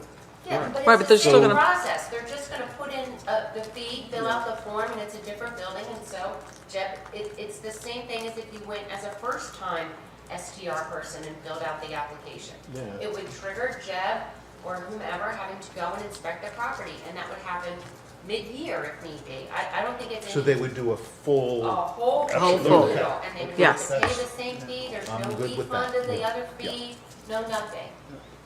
Support that. So, well, I'm gonna raise the only issue that is in my brain on this is, okay, so they apply and receive the STR for the accessory dwelling unit, call them Building A. And then that happens in January. And then sometime in April, they come to us and say, something has occurred and we now want to do Building B, the main house. Except I have contracts on Building A all the way through August. So I want you to still honor those, but open up No, Building B. no. Revoke it. If we need to put that kind of language in, that's fine, because that's not gonna work for their situation anyway. Because I'm in that just- case, they'd be, I'm throwing it out because maybe they say I could go live with somebody for another month No, or two. Katie, it's addressed in here already that you cannot have both of them as STRs at the same point in time. I think you're going down a rabbit Yeah. hole. I just that is need, then I need unnecessary. exact language you want to put in and here. I would think in that case, if there So- are reservations, they could not be canceled, or it would lose their 5 stars or whatever, they Okay. put them in the main house for the ones that are already I booked. think this is how bad policy gets written when we're trying to do it on the fly. And that's what we're doing right now, trying to do this on the fly. There So I doesn't- just need it well known that whatever language you put in, that's fine. We may come back to you saying, this has now created these issues. Sure. And ask for your reconsideration. And it still but- does have to be approved. They still do need to come, Yes, go through the process. go through the process. And there is no Absolutely. fee right now for this, so that's a whole structure that will happen as part of your setting new fees as of July 1. There absolutely will be a fee. They have to come in and apply again. There'll be a To an 400. STR, to be an Just as an STR. STR, that's it. Yeah. Yes, Correct. yeah, Okay, And they would not get a refund for the other. So right. so. technically, we're making out twice. Okay. So, it gives some flexibility. Yes. But are you removing the emergency situation from the language? Yes. Because we Yeah. started out with that. Doesn't Yes, have to be, I think it it's should be. whatever reason. It's just given, whatever. Right. By Someone's right. gonna have to really need it if they're gonna go through the process of Spending that kind of money. spending that money, getting an inspection, losing the money for the ADU they already have. There's gotta, and their personal reason is enough for me. So technically, shouldn't you vote to remove the language? Because that's an amendment to the vote. We do need to do an We amendment to didn't the we didn't amendment. add this into the motion. Right. I'm still unclear exactly what is the language that they're adding, you're proposing to add for this emergency consideration. It's not So gonna be we're any going to remove the emergency. emergency consideration. The motion would include that at any time, an owner of a primary and an ADU can change residence as long as the other unit gets licensed and goes through the correct motions, and then immediately nullifies the current STR. Mr. Mayor, I wonder, I love that, but I wonder if we can be just a little bit more simple and just say, in this language that's here, it says, I will read, there will be no allowance for both dwelling structures to be utilized as short-term rental in the same calendar year. What I might just say is there will be no allowance for both dwelling structures to be utilized concurrently in the same calendar year. And then that's you're all you have fine. to say. There you go. Solves it. There Thank you go. you. Good job. Perfect. Bravo. The other thing. My brain hurts. I know. When there seemed to You're be like- some question about what's a sleeping area and a bedroom, the only thought I had was on plans for new ADUs. When a plan is submitted, the applicant would designate this is the area that I'm calling the sleeping area bedroom. So that's delineated on the plan. And then whatever the square footage of that is, I mean, Jeb can say, no, you can't count the part under the stove. You know, it's whatever that area is, that becomes the square footage used to come up with the occupancy. So for any new plan, that would need to be done. For the few that we have currently, I think people can come in when they renew and say, here's what I'm defining it, and you and Jeb get to say you can't call it that. Well, I'd ask Jeb, do you already document that on your existing lines as the way your lines of demarcation is between? No, okay. Yeah, like the example that you gave that had the dotted line where the kitchen was. I just put the dotted line. Yeah, just to give right, you all a reference. right, but that's what I would say, is have people do that and say, that's the kitchen, this is the sleeping area. And so based on that number of square footage, that's the occupancy. Just like any studio. Can I ask a question here? Absolutely. Katie, in this resolution that's before us, the language reads, the last sentence, if the ADU is applying for an STR zoning permit, the requirements outlined in the STR ordinance must be met to establish number, which is a hashtag, of applicable bedrooms and occupancy for the STR. Katie, is that the sentence that was put in to replace this 2+2 issue? No. Okay, I don't know been in where, here, yeah. has it been?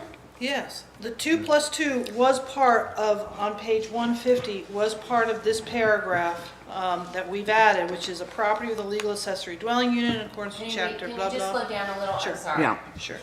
So if you go to page 150, so we proposed, that, which again was part of your original proposal that went out for public hearing that you saw and voted upon, was to add a new item in Town Code Zoning Chapter 32, Article 4, Section 32-104, to read, a property with a legal accessory dwelling unit, ADU, in accordance with this chapter that I've mentioned, Article 4, Section 32(9)J, may apply for only the primary dwelling unit or accessory dwelling unit use to receive an annual short-term rental zoning permit. There will be no allowance for both dwelling structures to be utilized as a short-term rental in the same calendar year. If the ADU is applying for the STR zoning permit with the requirements outlined in the STR ordinance must be met to establish number of applicable bedrooms for occupancy for the STR period. After that, there was a sentence that was relative of saying the +2 consideration in that STR ordinance that we just referenced there would not be applicable to ADUs, but that was not recommended by the Planning Commission. Okay. And so in the interest of trying to just give you one Yes. resolution, I followed the Planning Commission recommendation and I totally removed that language, because again, all of this is new. I got you, perfect. So Yes. here's my question related to that. If the ADU is applying for the STR zoning permit, the requirements outlined in the STR ordinance must be met to establish number of applicable bedrooms. Well, what if there are no bedrooms? It's not a bedroom, it's a living quarter space. It's So we say space. It's a sleeping area. Same thing. My concern though is I just want to make sure that we haven't created an ordinance whereby an ADU is not given an STR zoning permit because it's deemed to not have a number of applicable bedrooms. And what if we just did square footage as opposed to bedroom? And then that just gets rid of bedroom and just go with square foot. But does everyone? I understand what you're Okay, saying, thank yeah. you. What about adding bedroom/sleeping area? Well, Which is what's in the my language question already. more to Jeb is, won't you be basing this, Jeb, off of square footage? Pretty much, if it's an ADU without, Technical bedroom. without a technical bedroom, So that was the whole reason for the memo and my recommendation for just 2 per bedroom, because, well, as you saw, I did 4 examples. 3 of them actually had a bedroom.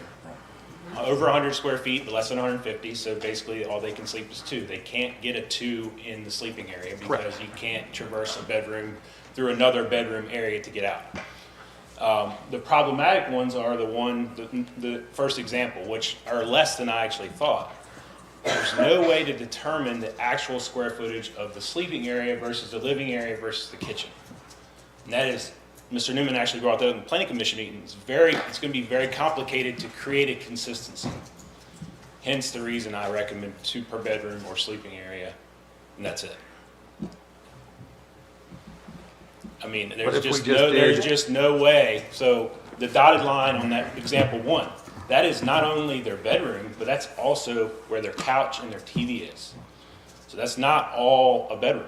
So what if we did just two in a sleeping area, because I understand what you're saying, but if there is an actual bedroom, then it does meet the same thing as if it were a home, because technically if that home were not there, they could live in that ADU as a home, being a 2-bedroom, kitchen, living room, the whole 9 yards. So If there's a door that you can shut, and it is a bedroom, and it meets egress, Okay, well, and that's all the other examples, but you would only get 2. You wouldn't get +2 unless the bedroom was 200 square feet. that's Short correct. of the living area. The problem children is example 1, where you don't have a defined bedroom. It's all one big open space. And that's where the consistency problem comes in determining what is actually the bedroom area and getting them to the more than 2 occupancy. Is that because you're saying they would have to traverse another bedroom? No, that's if they don't have a bedroom. That's if it's one wide open area. Big space. Right. You tell me. So how do I determine what part of that is the bedroom versus what part of that is a living room versus what part of it But is the that's, kitchen? yes, and I understand exactly what you're saying, and I'm trying to connect is the reason it's not able to pass as a bedroom under the STR, is it because to get from, say, one bedroom that you're sort of outlining to another area or to the bathroom, you have to traverse Correct. a bedroom, Right. which is really the living space. Correct. Right, so I follow your logic fully, but then it seems to me that you're willing to call it a bedroom at some point and not call it a bedroom at another point, and that's kind of where I struggle with it a little bit. Because Well, that's because the whole concept of ADUs, as you all know, was for mother-in-law suites or for long-term rentals of a teacher or something for affordable for renters. It was never really designed as something to bring people, in and out as STRs do. I have always approved them as a sleeping area because, of the smallness of the actual unit. It is not quote unquote a bedroom, you're right. And we do not have a definition for a sleeping room. And that's why I struggled with this memo, trying to come up with something that was consistent while taking into account safety, right? So, if someone, say, had a large home that had a large bedroom that was 400 square feet, Mhm. they can easily fit 4 people in that bedroom, right? With plus some, with another 200 square foot extra. But they don't get that if they're performing as an STR. Correct, they get 2 plus. They only get 2, they only get an extra 2, no matter how big their bedroom is. And only in Right, one of no, the no, bedrooms. I'm so sorry, you would still have another 200 square feet left over Mhm. after you met that 4-person, right? So you have a huge bedroom, Okay. exactly to my point, you have a huge bedroom, it's 400 square feet. You actually can only still put 4 people in there, right? Okay. And you still have your 200 square feet left over, Mhm. right? Why is that then different in an ADU that's 400 square feet? You can still fit your 2 and your other 2, and you still have your 200 square feet left over for your kitchen and your bathroom. Because a bedroom has a specific definition. It doesn't include a kitchen or living space or bathroom. But it's probably safe to assume that those kitchens it's one big open space, right? It's not like the kitchen is in another little room. It's all, so that's why Studio. it makes it obvious that this is one big room, and we could think about it as it were a big bedroom, one big bedroom, right? So try and put 2 queen-size beds along a couch and TV stand and dressers and a kitchen in a 400 square foot But space. that- It's not gonna happen. The assumption that really, I guess what we're talking about is we have on here sleeping living area as though this is gonna be set up. I mean, you know, if you get a room at the Hampton Inn with 2 queens and it has a little kitchenette and a TV and a bathroom, you know, there may be a chair in the corner, but there's no couch TV living area. Like I don't know why we're saying there has to be that traditional component of this space. I mean, what if somebody, Like 200 square feet. Right. I mean, if the room will allow, I guess to your point, I mean, is it supposed, Right, what's to say it has to have those elements? correct. Or does an ADU Why do say we that have to it define does? it? This component of the STR. We stressed it tonight. Yeah. Two lodgers. There should be no more than 2 lodgers per bedroom plus 2 with a maximum overnight of 10. But that's our ordinance as it Correct. reads, right? Yeah, I say we still follow all the STR rules. I have no problem with that. Yeah, I mean, so, you know, moving forward, I think once people, like, if they read the ordinance and say we did away with the +2, I don't know how y'all think it. You know, people are going to design these ADUs with separate bedrooms, all right? So the big problem is the existing ones that we have now. And it's still a gray area on how to treat that whole space. And the code does not give me any specifics on how to do that. The building code, Correct. So if someone who has an existing ADU wants to apply for STR permit, they would have to come in with their plan to you, delineate the bedroom sleeping area to your satisfaction, because, you know, I wouldn't approve the kitchen part. And then you can say, based on this number of square feet, that you mutually work out, that gives you the occupancy. And then once we've defined those, they're defined, they're out of the way, anything new comes in, it just has to meet it. Could that work? And I just want to be clear on this, that right now we're talking about this sleeping area or whatever it is. The bedrooms are not in question. If there is a bedroom in an ADU, No, it's and not, it's it's not, 200 it's not in square feet, question. it can be a 2 plus 2. If there's an ADU that has 2 bedrooms, it's 2 and 2. They get Right. 4. There's no question about that at all. no, they could get 6 though. If they If have, that but huge bedroom. if they have the square footage, yes. This was never, and Katie and I had discussions about this, you know, and I put this memo together once we found out that it was a really hot button issue. It was never intended if you had more than 1 bedroom that you couldn't get more than 2. The +2 thing was a hot button issue because there's just no way to delineate these small spaces. So if you have multiple bedrooms in an ADU, you can have more than 2 people. And if it's a 200 square foot bedroom, it could be 2 plus 2. Yes.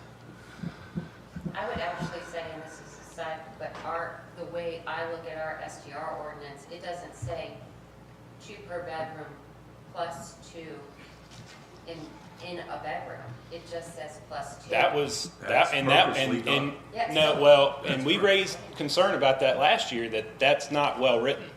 And I've had a lot of arguments with STR owners regarding that because the verbiage is not, it's not real clear. They assume that you can have +2 in every bedroom. I don't think that's an assumption. I think that's a reasonable reading of the way the ordinance I was don't written. agree. Well, I mean, Yeah, I don't You either. have to have that number of square feet. No, go read the ordinance. All it does is say 2 per bedroom plus 2. That's all it says. But then For we a do maximum say of For a 10. maximum of 10. The size of We a capped bedroom. it at 10, but some people might read that as, okay, I have 3 bedrooms, I can have 6 people, Nah, I did. I plus lost it, another you know, 2 in the living room, sorry. right? But it's not a bedroom. It doesn't say it plus doesn't, 2 in a bedroom. That's what I'm trying to get at. That's not the way the You SDR have a ordinance pull-out reads. couch. Yes, you could have a pull-out couch, according to how our SDR ordinance reads. But that's not how you're looking at it, correct, Jed? No, that is not how I'm looking at it, and So that's, again, if everybody wants to reference it in your packets, we can go to page 137. The STR ordinance is included in there. It is 5, second paragraph.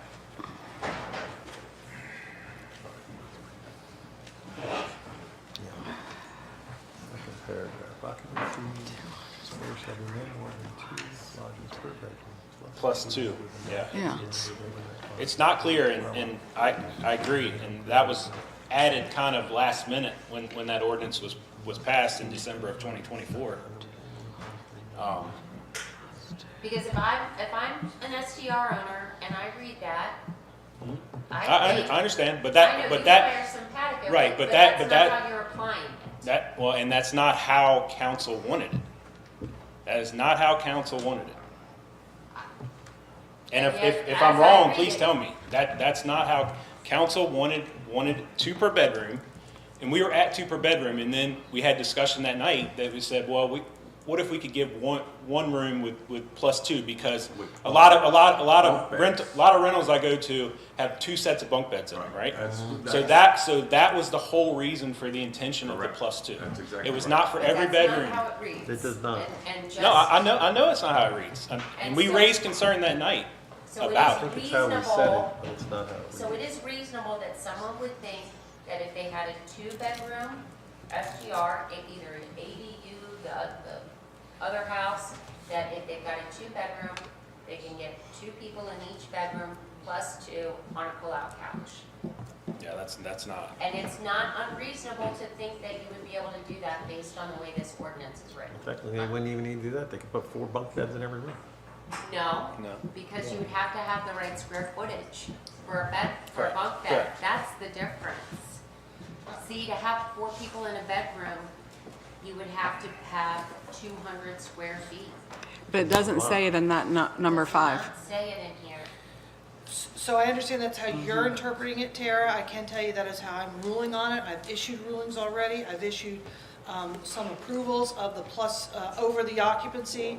I've issued some others relative to this very thing. So far, no one has appealed that decision.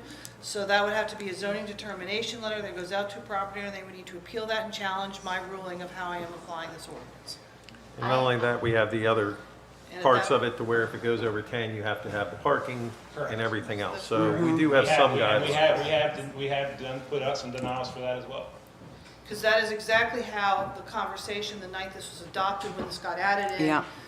That is clearly what I came away with, was the intent of trying to provide that provision or allowance for those properties that are offering the multiple bunk beds in one room, where the kids can all bunk together. And so this was the means of trying to provide that ability. I'm just saying that I think we should go back and revisit that particular phrase, because it is confusing, and as you now overlay that with these ADUs, it becomes even more confusing. So to me, that's just a separate discussion. Separate. Correct. Yes. For short-term rentals that need to be followed up. But one that we should address soon. So can With that being can we said- ask that staff provide us with wording for that sentence that solves that problem? For the next meeting. Yeah. That's fine. So, that being said, Libby, with everything that's just been added, do we need to Well, amend the motion with this new language?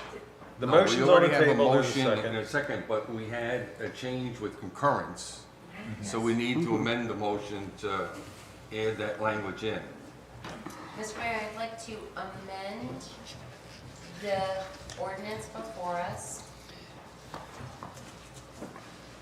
to say that the sentence should read, "There will be no allowance for both dwelling structures to be utilized as short-term rentals concurrently in the same calendar year." And If there's. can I only second, or can I ask a You can question? just Second, then it's. Don't we need to say something about any change will require application for a new STR license? And we could, but won't that just happen anyway in the?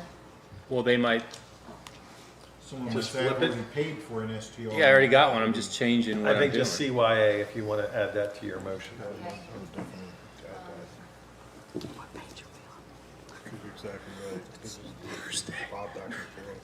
Okay, And apply for all applicable. well, then it needs to be a new licenses. sentence. Yes. Each and I'm spitballing, but maybe it's each property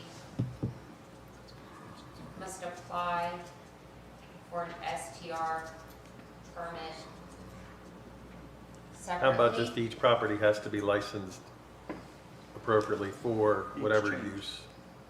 For each amendment, for each change that they go through. Sure, but there was no the word wasn't amendment, that's what I was trying to say, simple, Yeah. you know, Must apply for all permits and licensing if the change is going to be made. where does it? Any change requires an additional permit and licensing. Yeah. Yes, There there you you go. go, Yeah, there you Ken. Boom. Whatever. Winner, winner, chicken dinner. What could possibly go wrong? Is there a second to the amendment to the motion? Second. All right, any other discussion on the amended motion? Not hearing any. All in favor of the amended motion, please say aye. Aye. All opposed, nay. All right, that is unanimous. All right, back to the original motion and second on the table, now amended. Is there any further discussion on that before we go to a roll call vote? All right, not hearing any, I move for adoption of ordinance 2020115B, amending Cape Charles zoning ordinance, Chapter 32, Article 4, Section 32-91, J2A, and Chapter 32, Article 4, Section 32-104, allowing accessory dwelling units to obtain permits for short-term rentals as noted and forego the reading of the ordinance. Roll call vote. Newman. Yes. Holloway. Yes, Grossman. Yeah, you do need to say as amended. I'm sorry, I thought I did say as amended. As amended. I said it at the beginning, but okay. Newman might change. With his it mind. being amended, Newman, Yes. Holloway, Yes. Grossman, Yes. Muda, Yes. Buckles, Yes. Ashworth. Yes. It is unanimous.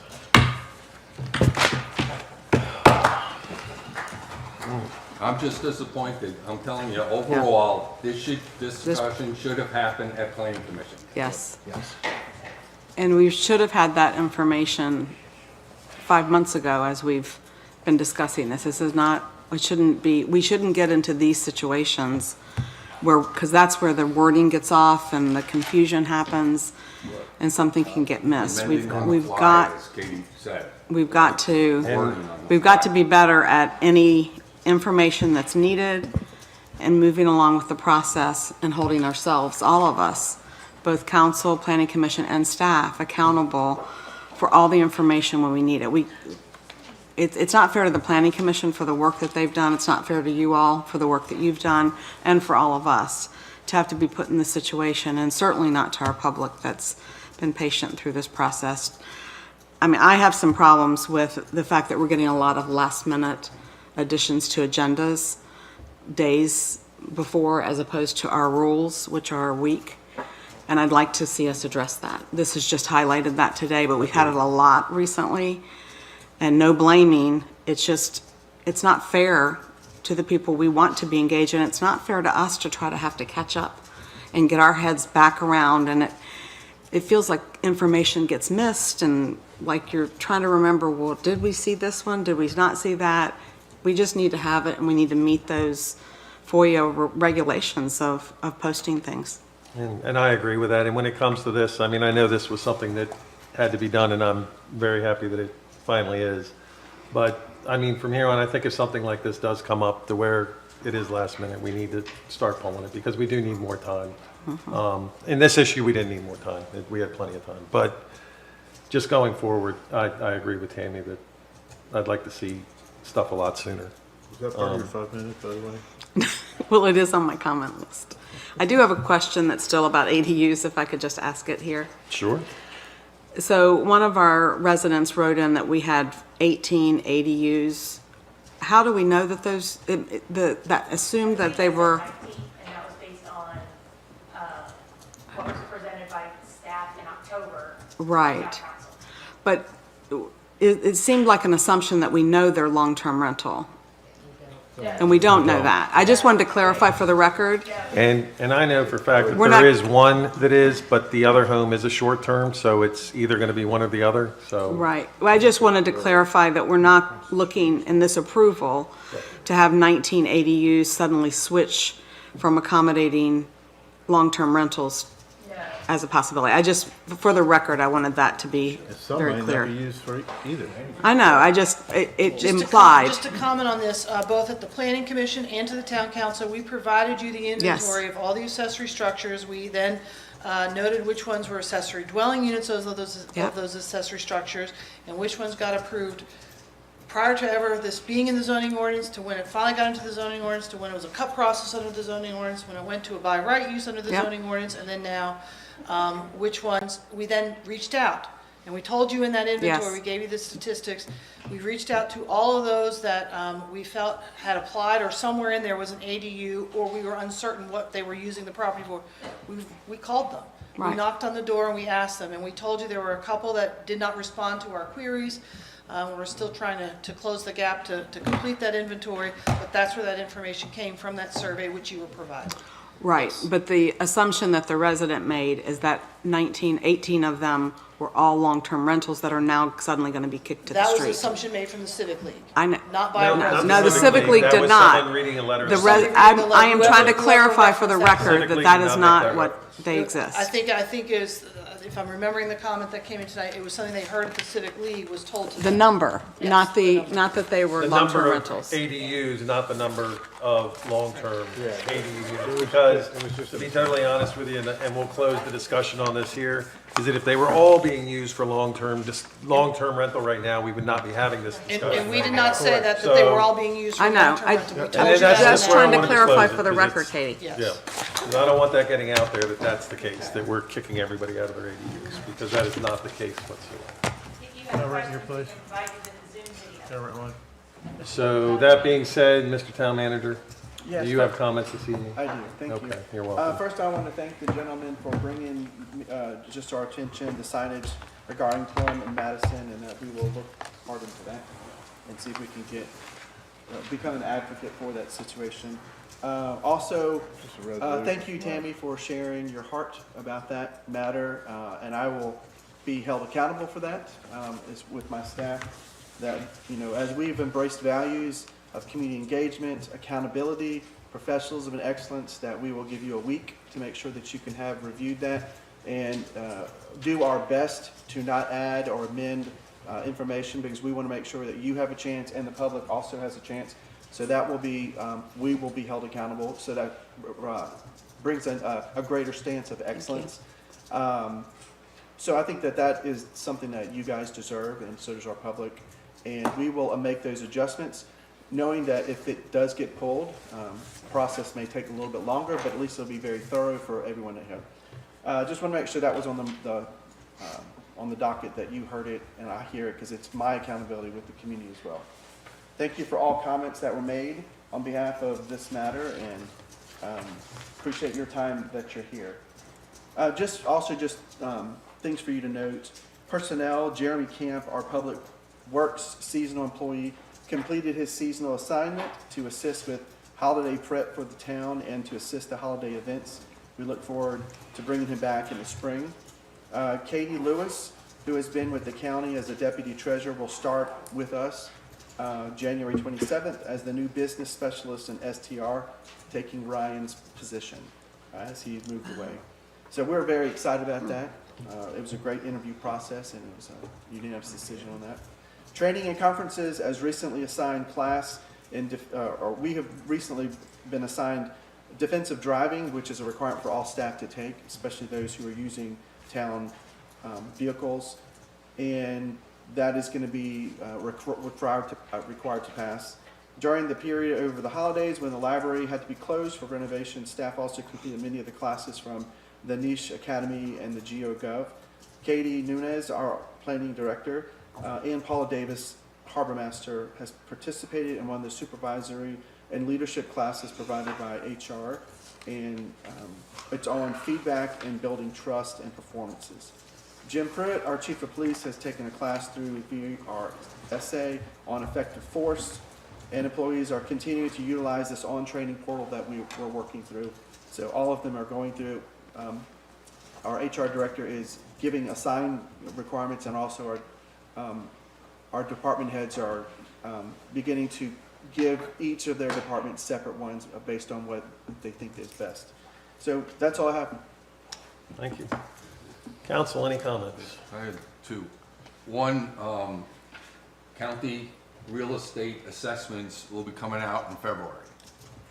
So just be aware that every 2 years, this is the second year, so assessments will be coming out, and be aware. Prepared.